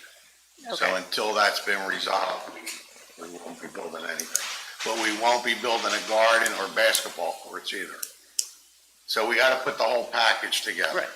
So if we get the restrictions lifted, we're not gonna spend $1 million on a garden and basketball courts when we can't build a firehouse. Yeah, that makes sense. Okay, thank you. And then for the future, I suppose this is also probably dependent on that as well, but for the future location of the gardens, is there going to be an environmental study to determine if that in-ground, if we're doing in-ground gardens, that there's not dangerous chemicals that we've been growing vegetables in? Well, I'm sure we'll get everything tested, but right now you're on blacktop. So we just feel that natural soil that's been there undisturbed should be a lot safer than what you're on right now. And I talked to, Donna, you don't have a problem that I discussed things with you? You want to talk? Oh. Yeah, I went over it with her. She runs the garden. And I think that at the end of the day, we'll make sure everything is the way it's supposed to be. And it'll be safe. We're not going to put something in the ground that's not safe. Okay. I don't want to speak for Kurt and Amanda, but I would assume if there's any EPA or any other requirements that we would follow those rules, right? Okay. And for my final question is are the security cameras, what brand of cameras will those be? Do we know? Are they the flock cameras that are currently being used? They're the same cameras that we have throughout town. It's the police department handles them, not us. Okay. They'll be monitored through the police department. All right, thank you.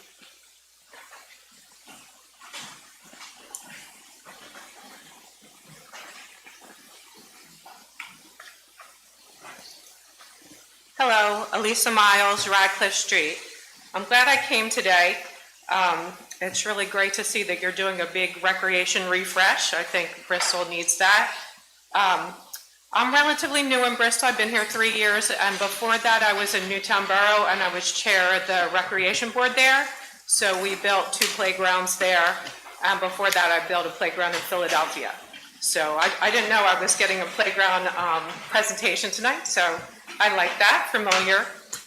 So a couple of things, I took some notes. One thing, our climate's getting hotter. Our summers are really hot here. So if we're putting in playgrounds and refreshing, we really need to think about our shade trees. I didn't see a lot of shade trees in the pictures, but I'm hoping that the plans will have a lot more shade trees and benches. I didn't see any water fountain plans in the picture. Taking your kid to the playground in the summer, it's hot, and water fountains would be really appreciated. I don't know if that's in the plan. Or if one of the parks, if you've considered doing a splash park or spray park. Because if you're going to run the line for a water fountain, you could do a spray park. So if you're doing, the proposal is for 4 playgrounds. I'm not sure Bristol needs 4. Maybe one could be. We have them already. Yeah, I don't know that it needs to be refreshed, all 4. Maybe one could be converted to a dog park and 3 refreshed playgrounds. Just a thought. And also, when we did our playground refresh build in Philadelphia, all 3 projects that we did, we got a lot of community involvement and advice and what the community wanted. So I didn't know if that was part of this or if these are the plans and the council just picks it out. But if you wanted to put a community committee together, I'd be happy to be on that, and I'm sure other people with young children would like to be on that too. And the other thing I wanted to say, being on the recreation board in Newtown, open space is really at a premium. Bristol Borough is a very developed borough. Once you build on open space, you can't get that back. So I don't know if your site for the fire station is really set, but you might want to consider redeveloping land that already has a building on it. Because what we have now with the community garden and the basketball court, I was there Sunday, and it was so well used. There were so many, every court was being used. And so many people in the garden and on the basketball court, and it's really a great space right now. I do think currently there is enough parking there, so the new plan having 50 spaces, I don't think you're going to need 50 spaces for the community garden, and I think that's too much impervious surface to put. And I think it needs more shade trees or less trees coming out, because I think the proposed area is pretty wooded there, so you'd lose a lot of trees. So trees, shade, water, that's my my thoughts. Thanks a lot. Thank you. Anybody else on this side of the room?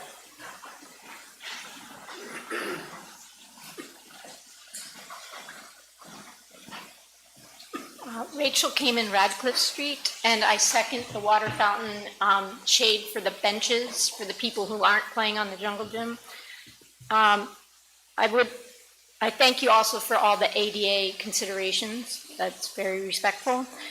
I ask that the council consider, I know the snow is gone, but other municipalities, when snow is like that, they make everybody park on only one side of the street so that they can plow completely the other side of the street, and then everybody can swap. And with all the municipal parking, then we wouldn't have weeks of people trying to dig out or having a really narrow road.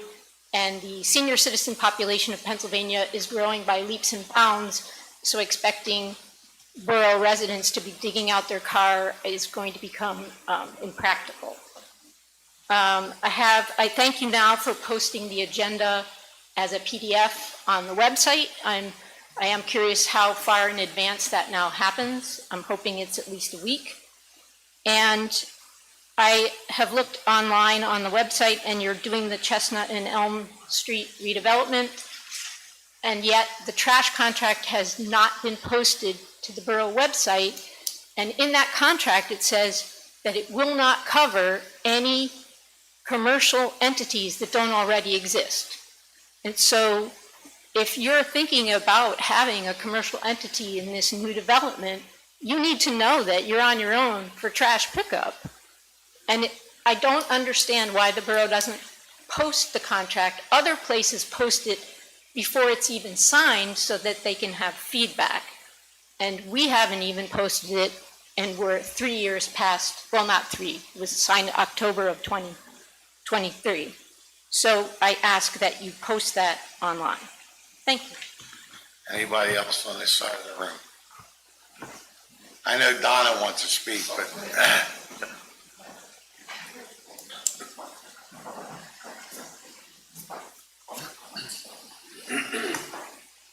Donna McCluskey, Radcliffe Street.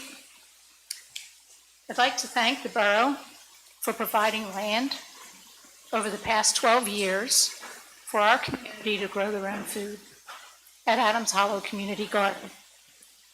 We are very grateful to council for this partnership.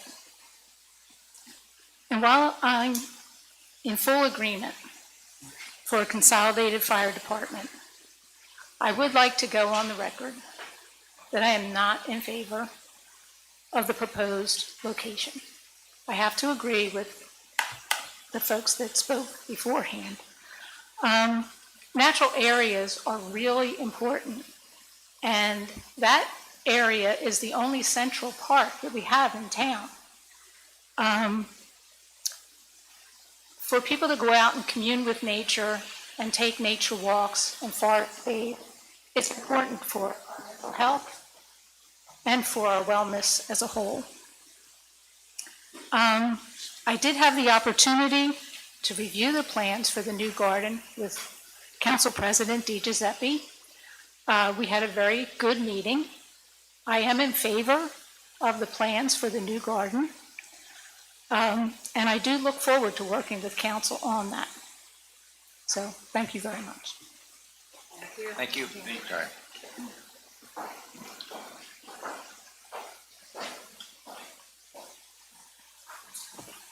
Hi, my name is Bill Pez. I live on Pond Street. I'm going to be brief because I'm sure there's a lot of people that have some input they'd like to provide. I'd like to make a suggestion and then have a couple comments. The suggestion is maybe if the borough's established a separate email account, an email address, so that people with questions can submit them and they could be forwarded to the engineer.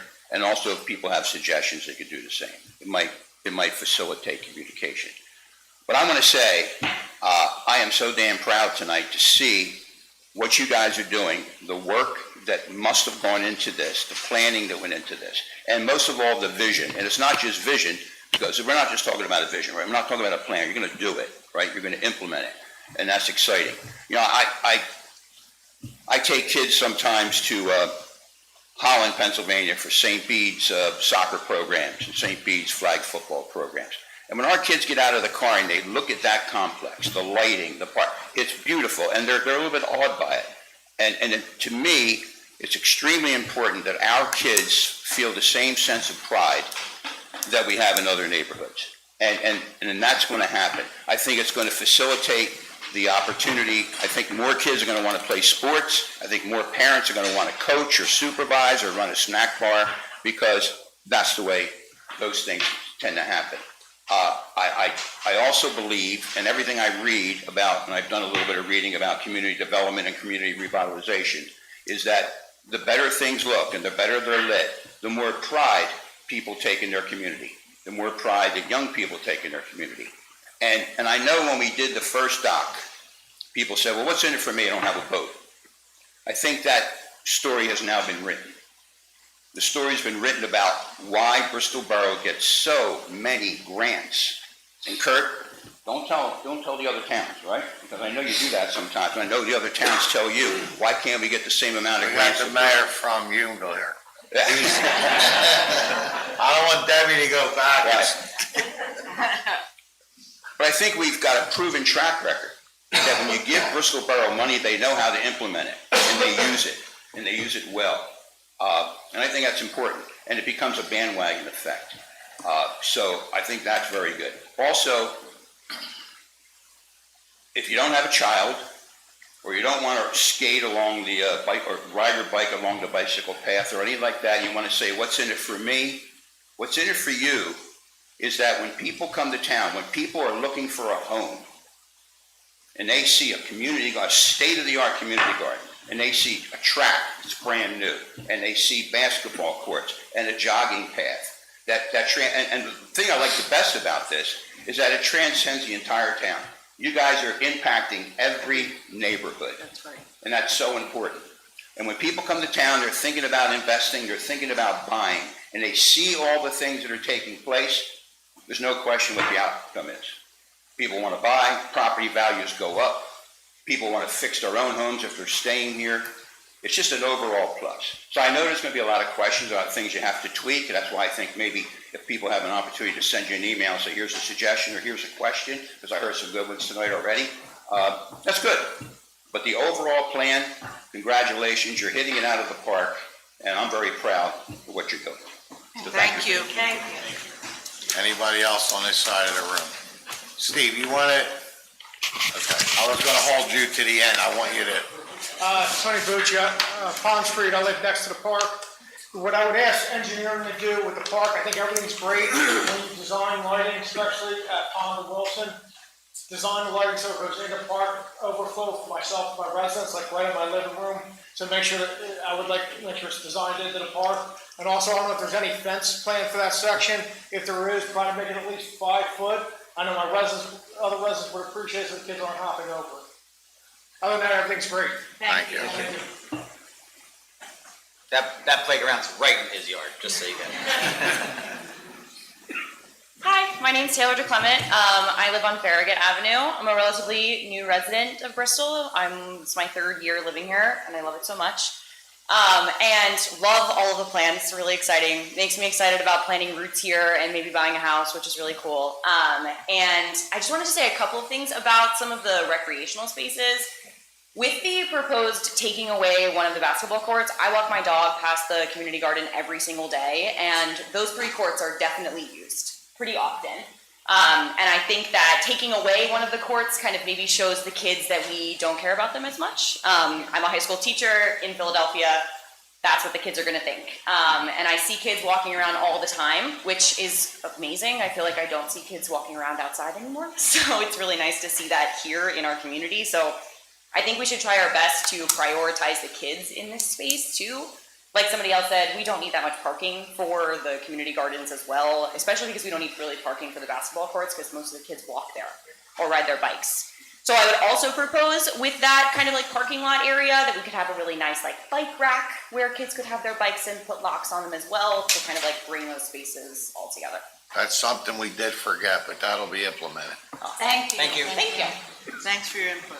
Anybody else on this side of the room? Anybody on this side of the room want to speak?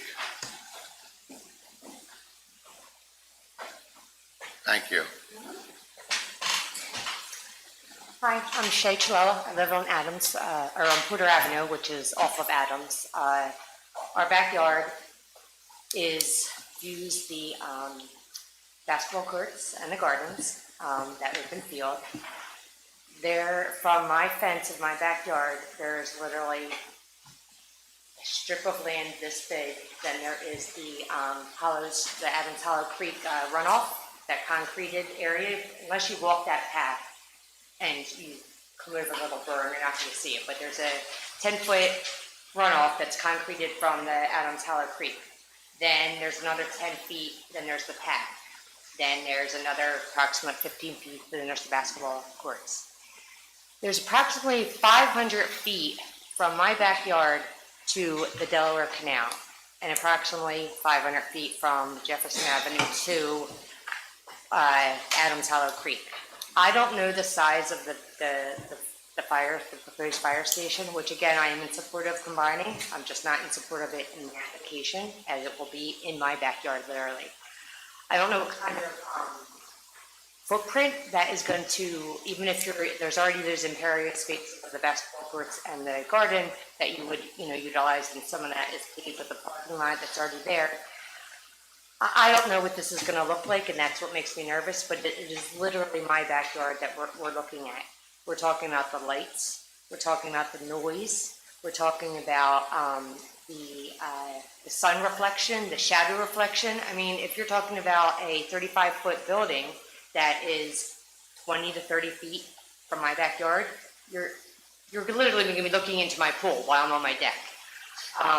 And without having any definite information from the council on where exactly it's going to be, which I understand why, and how it's going to be designed, which I understand why, this is very upsetting. I've lived there I've lived in the borough for over 30 years. My husband's lived here his whole life. And we love our house, we love our backyard, we love looking at. I can literally have a conversation with somebody on the basketball courts if I raise my voice just slightly louder than I normally talk.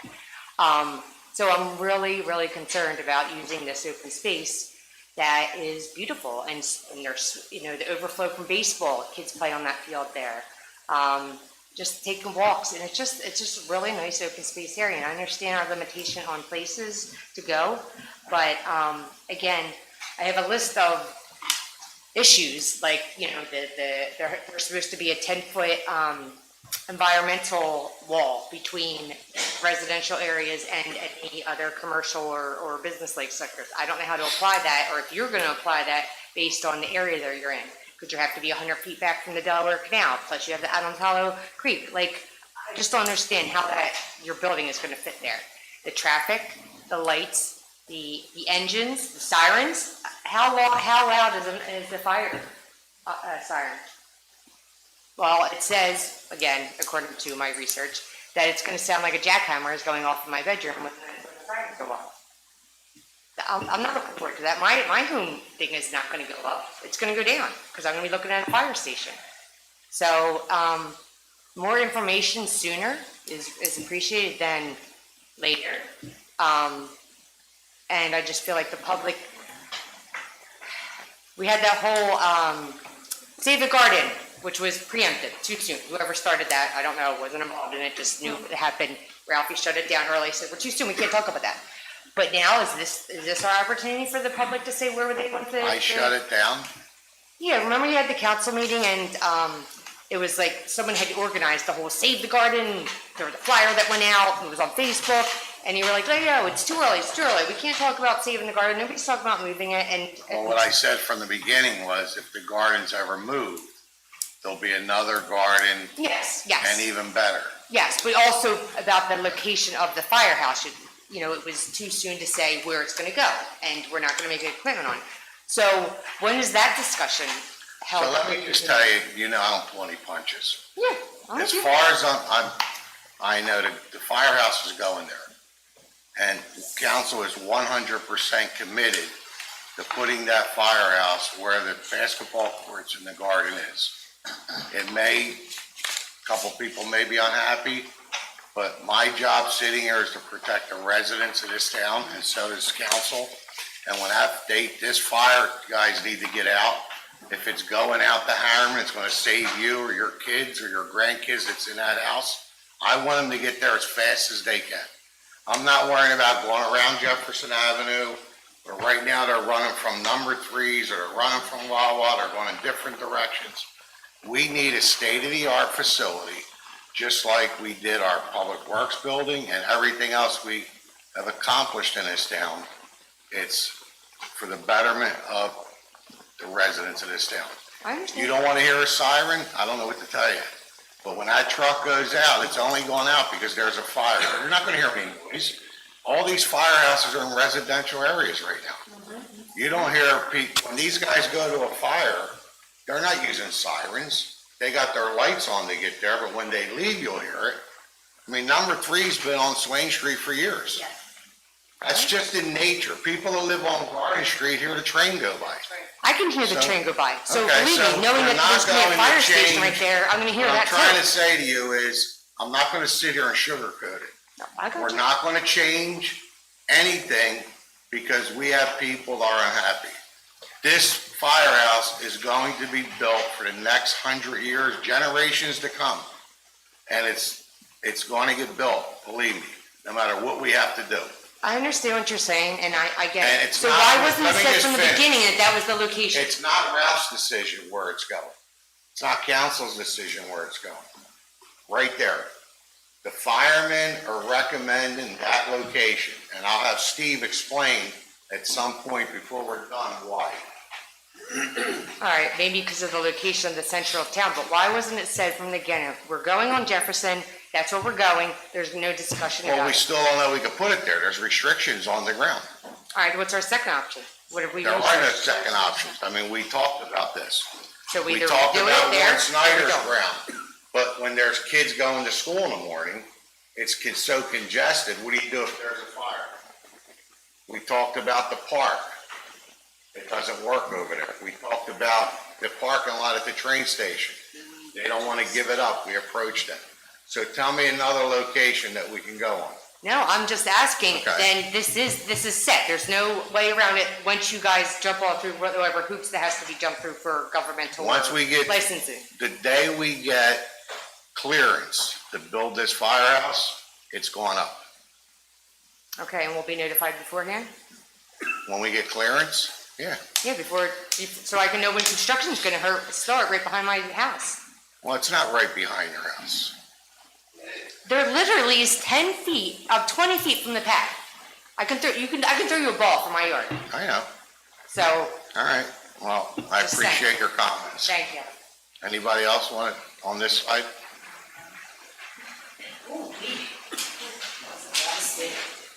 Hi, Denise Smith, I live on Garfield Street, and it's exciting to hear all of this. I grew up here, and I remember the basketball courts on the other side there, so. My question isn't about that, I just have three. Is there an update on that building where Old Mill Run used to be? I see it. We wish. We wish. Well, just so you know, they had final inspections from the borough, so everything finally passed. They're waiting for state licensing now. Right. Is there a name for it, and is there applications or anything, or No. how do we, okay, all right.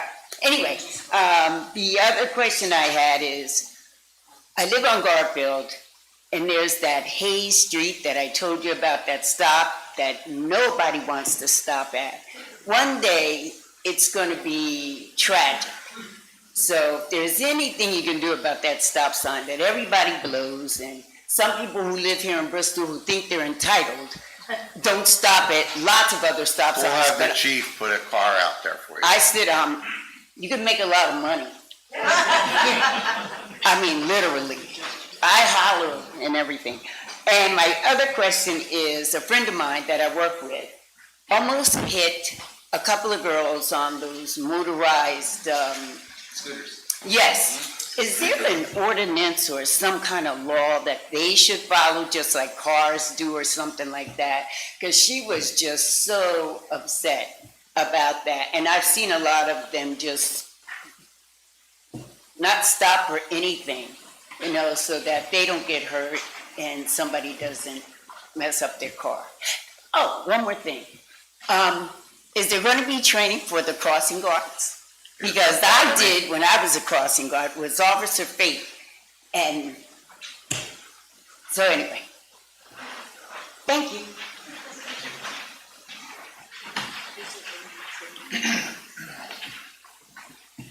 I live in Brian Gaspard, I live over on Mansion Street.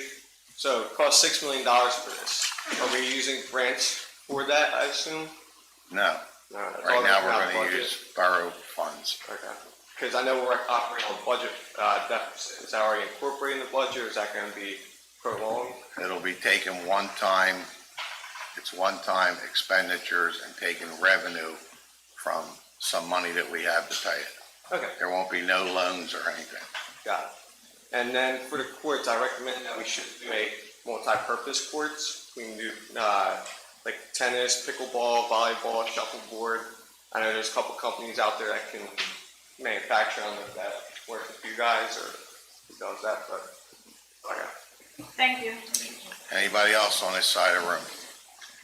Steve? Nobody? Can I ask Kurt a question with regards to the garden?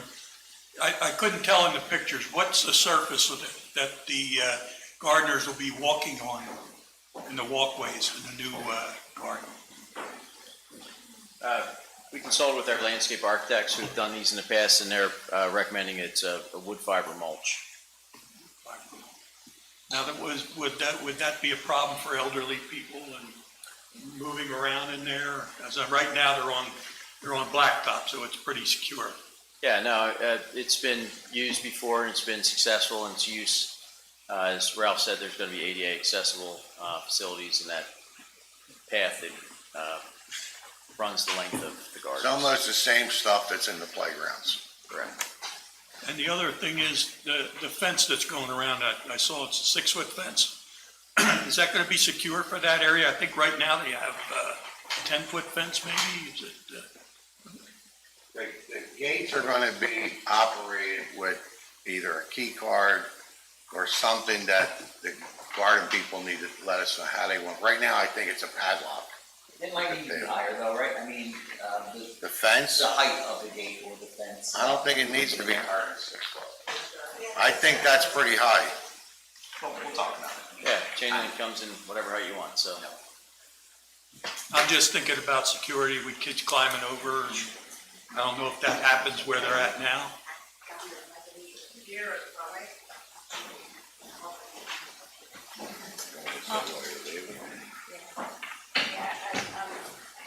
Betty's not feeling good, her sugar's dropping, so she's gotta leave. Take care. Thank you. Sorry, guys. There's candy in there. Yeah. All right, anybody else on this side of the room? Yeah. Anybody want me to come back to this side, or so nobody could? You wanna go to the podium? I do want to add something. You wanna go to the podium and state your name?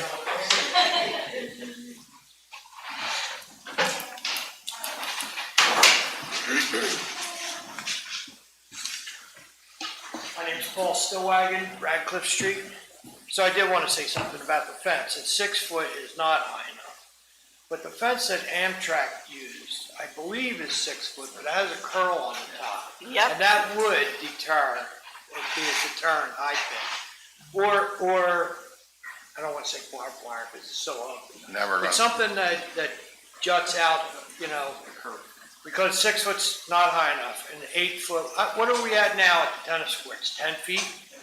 8 foot. At the where? At the garden, Yeah, that's 10 feet? we're not putting that up. No, I It's gonna know. look like a prison. I knew that. I So I'm think just a saying- black fence with the curl tops or something decorative is gonna look very nice. Okay, I'm just, yeah. Look, if Good somebody idea, wants Paul. to get in, they're gonna cut like they did. Not somebody. They cut the We chain don't link care if fence. somebody's,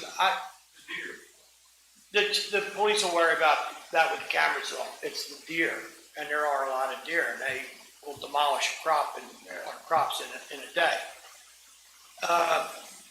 The surface, I wanted to say something about the surface we have now.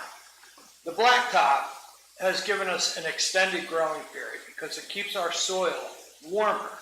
We grow late November, we're still growing. So that is important. I'm not saying blacktop our garden, but it was a helpful part to that garden. It gave us more time to grow, so. I like it, it's bigger. That second spot you have for an expanded part of the garden, you may be able to throw additional courts in there, because we won't need it. And we certainly don't need that size parking Well, lot. if you don't need it, the garden could be moved forward and there could be another court back there. That's fine with, I don't care If we about that. need it. The trees now could be an issue for us, because if they shade our garden, that doesn't help us. So I'm sure a lot of trees, when you're thinking about taking down the trees, you might want to think about what we need. Well, I think they took everything you could think You're of. taking all them trees out? No, into consideration. Oh, okay, good. We know you need sun Yes, we do, and water, and soil. and water. Thank you. Anybody else on this side of the room want to speak? So, anybody out in the hallway want to say anything? So Steve, why don't you just give us another wrap up of why we're moving in this direction? Because your opinion means more to this council than. So, good evening, Council President, members of council, mayor, and the residents of Bristol Borough. First, I want to thank Borough Council for their leadership and commitment to this project as we move forward. This has been a long process, as we all know, and tonight is a major step moving forward. I also want to speak directly to our neighbors from the gardening club and our recreation communities. We understand how important these spaces are. We're not here to take something away from you. We're here just to build something better. As this project moves forward, we want to create a space where the fire department, the gardening club, and our recreational programs can all stay connected to the community in a meaningful way. To speak to our neighbor that lives on Adams and Porter Avenues there was a study that was completed several years ago by the DCED. It was a fire protection study. It concluded that the best area would have been in the area of Washington and Dorrance Street. Again, another open space. I actually spoke to the individual who did that study, explained to him the most updated space that was going to be potentially used, and again, he thought it was a grand slam. So again, this comes right from the individual who conducted that study. Again, consolidation actually matters, right? A centralized firehouse means a faster response time, better staffing, better training, and a more sustainable future for our volunteers here in Bristol Borough. As I mentioned several years ago when I did a presentation to council, at the time it was $1.7 million to staff one fire engine 24 hours a day, 7 days a week, 365 days out of the year. $1.7 million. We don't have that money. Again, this project brings all four fire companies, each with over 100 years of history, 100 years of being in these neighborhoods to together deliver the best service possible. But as we talk a lot about recreation, and I'm just listening to the numbers here. You're talking about 2 to 5, and then now you're talking 5 to 12. The age groups that you're focusing on when it comes to recreation, which obviously very important. One of the most important things that I'm proud of, and our organization's proud of, is what we're doing with these kids. We're working with the school district and the academic oversight committee, getting into the high school, meeting these kids, and giving them positive ways to be a part of this community. We have a strong juniors firefighter program for 14 to 17-year-olds, and at 17 we send them to basic fire academy at no cost, giving them a real foundation for a future in fire service, either in the volunteer side or the career. We're also working to develop a summer fire cadet program for youth ages 12 to 17. If there's some money that's out there. I don't have any news on it just yet, but again, it's something that we were trying to work on in the beginning part of this year. And again, that's going to focus on building skills, discipline, and confidence in these young kids. And we're also partnering with Chief Moores, the Bristol Borough Police Department, and Judge Ciccoletti to provide meaningful community service opportunities that helps guide young people in a positive direction. So there are the things that we're working on, and we're very thankful for the investment that you're putting into not even just recreation, gardening club, but fire department also. So that's what I have. Thank you. The problem is, Steve, everybody thinks it can go somewhere. I don't think nobody realizes what's involved in the response time. That fire on Dorrance Street the other night, if we didn't get there and the wind was blowing the other way, you may have taken the whole row out. So they were very fortunate. I know the chief was there within minutes, but we still had to get trucks there, and it took a little bit to get, the response time was quick, but it took a while to get trucks to that fire. I would say your response time could be even quicker. As AJ has mentioned before and the chief has mentioned before, fires double in size every 30 seconds. I don't want to use that tragedy as a springboard to anything, but you have modern components for building with the old wood that's underneath of it. You have what you have. So every 30 seconds, a fire doubles. That's correct. So it shows you that the quicker you get somewhere, the better it is. Right. So that's why we're gonna build you a firehouse. Okay, anybody, think that hopefully everybody's happy and the town should be happy, and like I said. Ralph, could I just say something before we conclude? I just wanted to say, first of all, I absolutely appreciate literally everyone that spoke here tonight, because this, in my opinion, is a true community meeting, right? In the sense of, we have many people that have absolute legitimate interests and legitimate concerns about a project that we are very proud of, but also aware of, the impact that it's going to be having on our community. What I will say is that I want to first obviously thank Council President DiGiuseppe for all the work that he has led us on in this I second that. Endeavor. I also want to thank many people, but specifically Donna McCluskey, who is a strong advocate for her position, always, and we need that. I truly believe that. We need someone that's going to advocate in a borough like this for those open spaces, and we are well aware of those impacts. But we as council people have to weigh certain things, certain factors, right? And those factors are the impact it's going to have on our community for our entire community, right? And that is safety. Obviously, I would think all of us prioritize safety. And I'm not saying that the people that are upset about the firehouse, where it's going, don't prioritize that. I certainly understand what your concern is.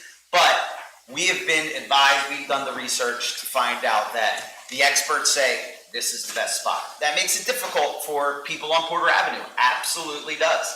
And what I will say to you is what I said to Mrs. McCluskey almost 2 years ago. And that is when this was brought to the forefront about the possible location of where it would be and how it might impact the garden. I said, what I can promise you is, what I will always do and what this council will always do is what we think is best for the community, and that is the biggest promise that I'm going to make. And on top of that, I will promise you that if you are going to be displaced, that your garden will be built before anything else continues with this firehouse. And those are promises that this council has made, and I think we're proud to say that we're following through with them. There are definitely people out there that I understand they're going to be disappointed in where this is going. But these are decisions that we want to make because we are elected to be here to do that, right? They're not always easy decisions. But what I think we've accomplished tonight is public safety, unbelievable investment in recreation, a state-of-the-art garden. Is everybody getting everything they want? No. To me, that's usually pretty good government, when it ends up where we're just trying to find the median place where we can really do what's best for our community. It's not always going to make everyone happy, but I think we found a really good common ground here, and that's my opinion. Lorraine, you have anything? I just, I hope everyone realizes how hard, and I know people get upset with me for saying thank you to people, but Ralph DiGiuseppe has worked tirelessly for this.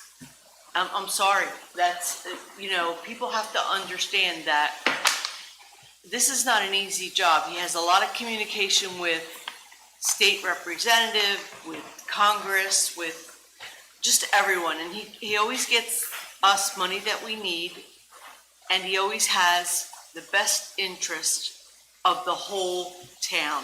Look at this town today. It's 100% better than it was, 10, 20 years ago? And I don't know who could sit here and say we're not in a better position than we were 20 years ago, like way better. That's all I have to say.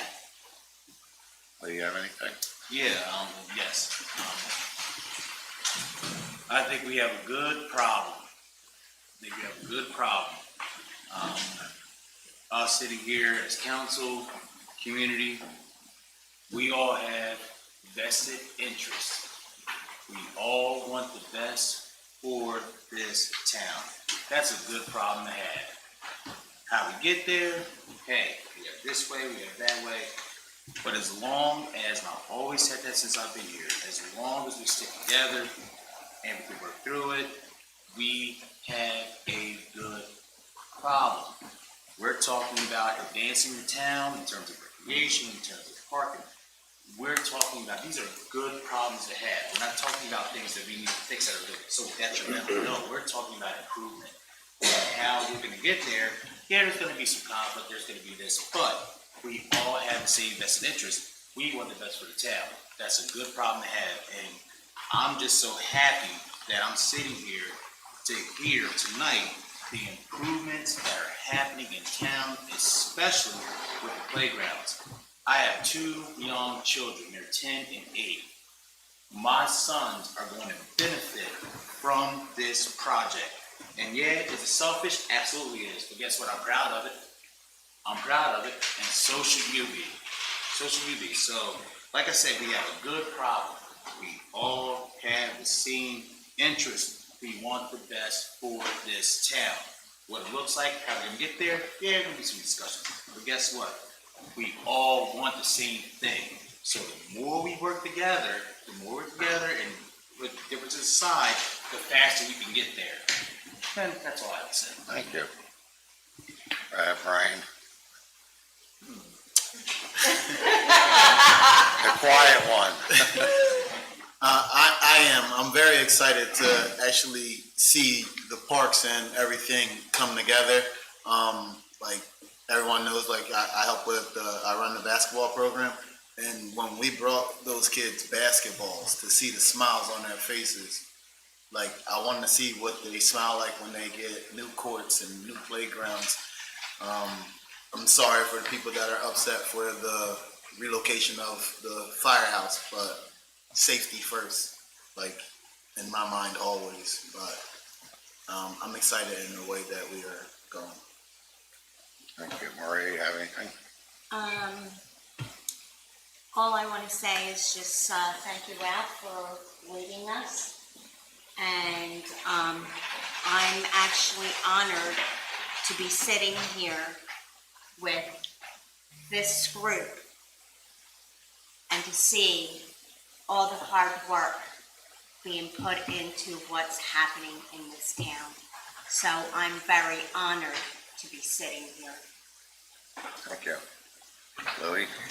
Yes, I have 2 things. One, I was very happy when I'm watching Channel 6 News the other night, and they featured Fink Forest for their 70 years in business. It was nice to have a local business and that kind of promotion. The other thing I wanted to mention is, and Elisa is my neighbor, and I know she pushes for trees, and I agree with her.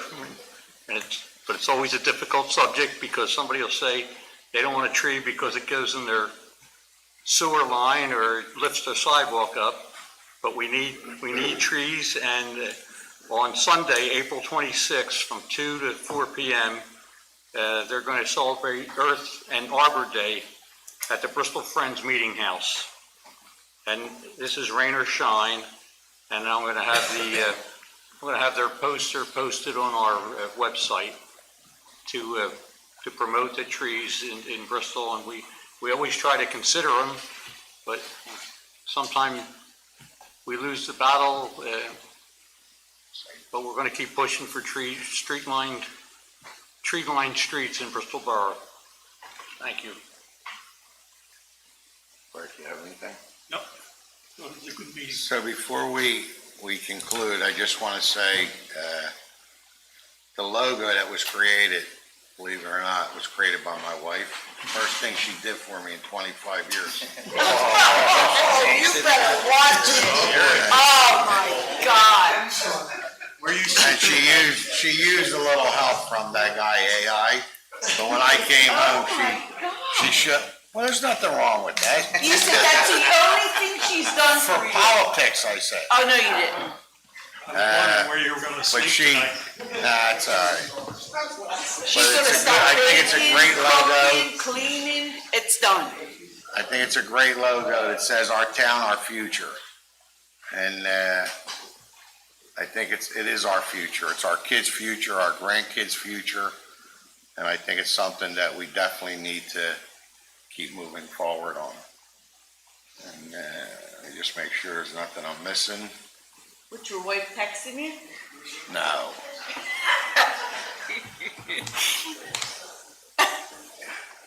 Just don't want to miss anything. You guys know about the street sweeper starting. There'll be a grace period for what, a week or two? 2 weeks. 2 weeks before we don't want to give tickets. We want to keep the streets clean. So move your vehicle. And I want to thank the people that ran the pub crawl. It was an outstanding event that day. Karen Dobson's, her team, did an outstanding job, and the people that ran it. Chief, you'll have a wrap-up meeting with them, hopefully, and Can I say something? Sure. Also, the accident that happened on Pond Street had nothing to do with the pub crawl. It was not somebody that was involved in the pub crawl. Just wanted everybody to know. And the last thing is Elm and Chestnut Street, just to bring up the date on that, that bid should be coming in. It was postponed twice. It should be in the, I think the RDA is this Thursday? Yeah, I think it's this week. I think it's Thursday where the bids will be coming in for Elm and Chestnut Street. So with that, I'm always available. If anybody needs to talk to me about anything, it's easier to, instead of going on Facebook, all these, and commenting. If you want to get the truth, just contact me or call the borough manager or any council member, and we'll be glad to sit down and talk to you. With Can we that, adjourn the I meeting? need a motion to adjourn by Lorraine, second by Maria. All in favor? Aye.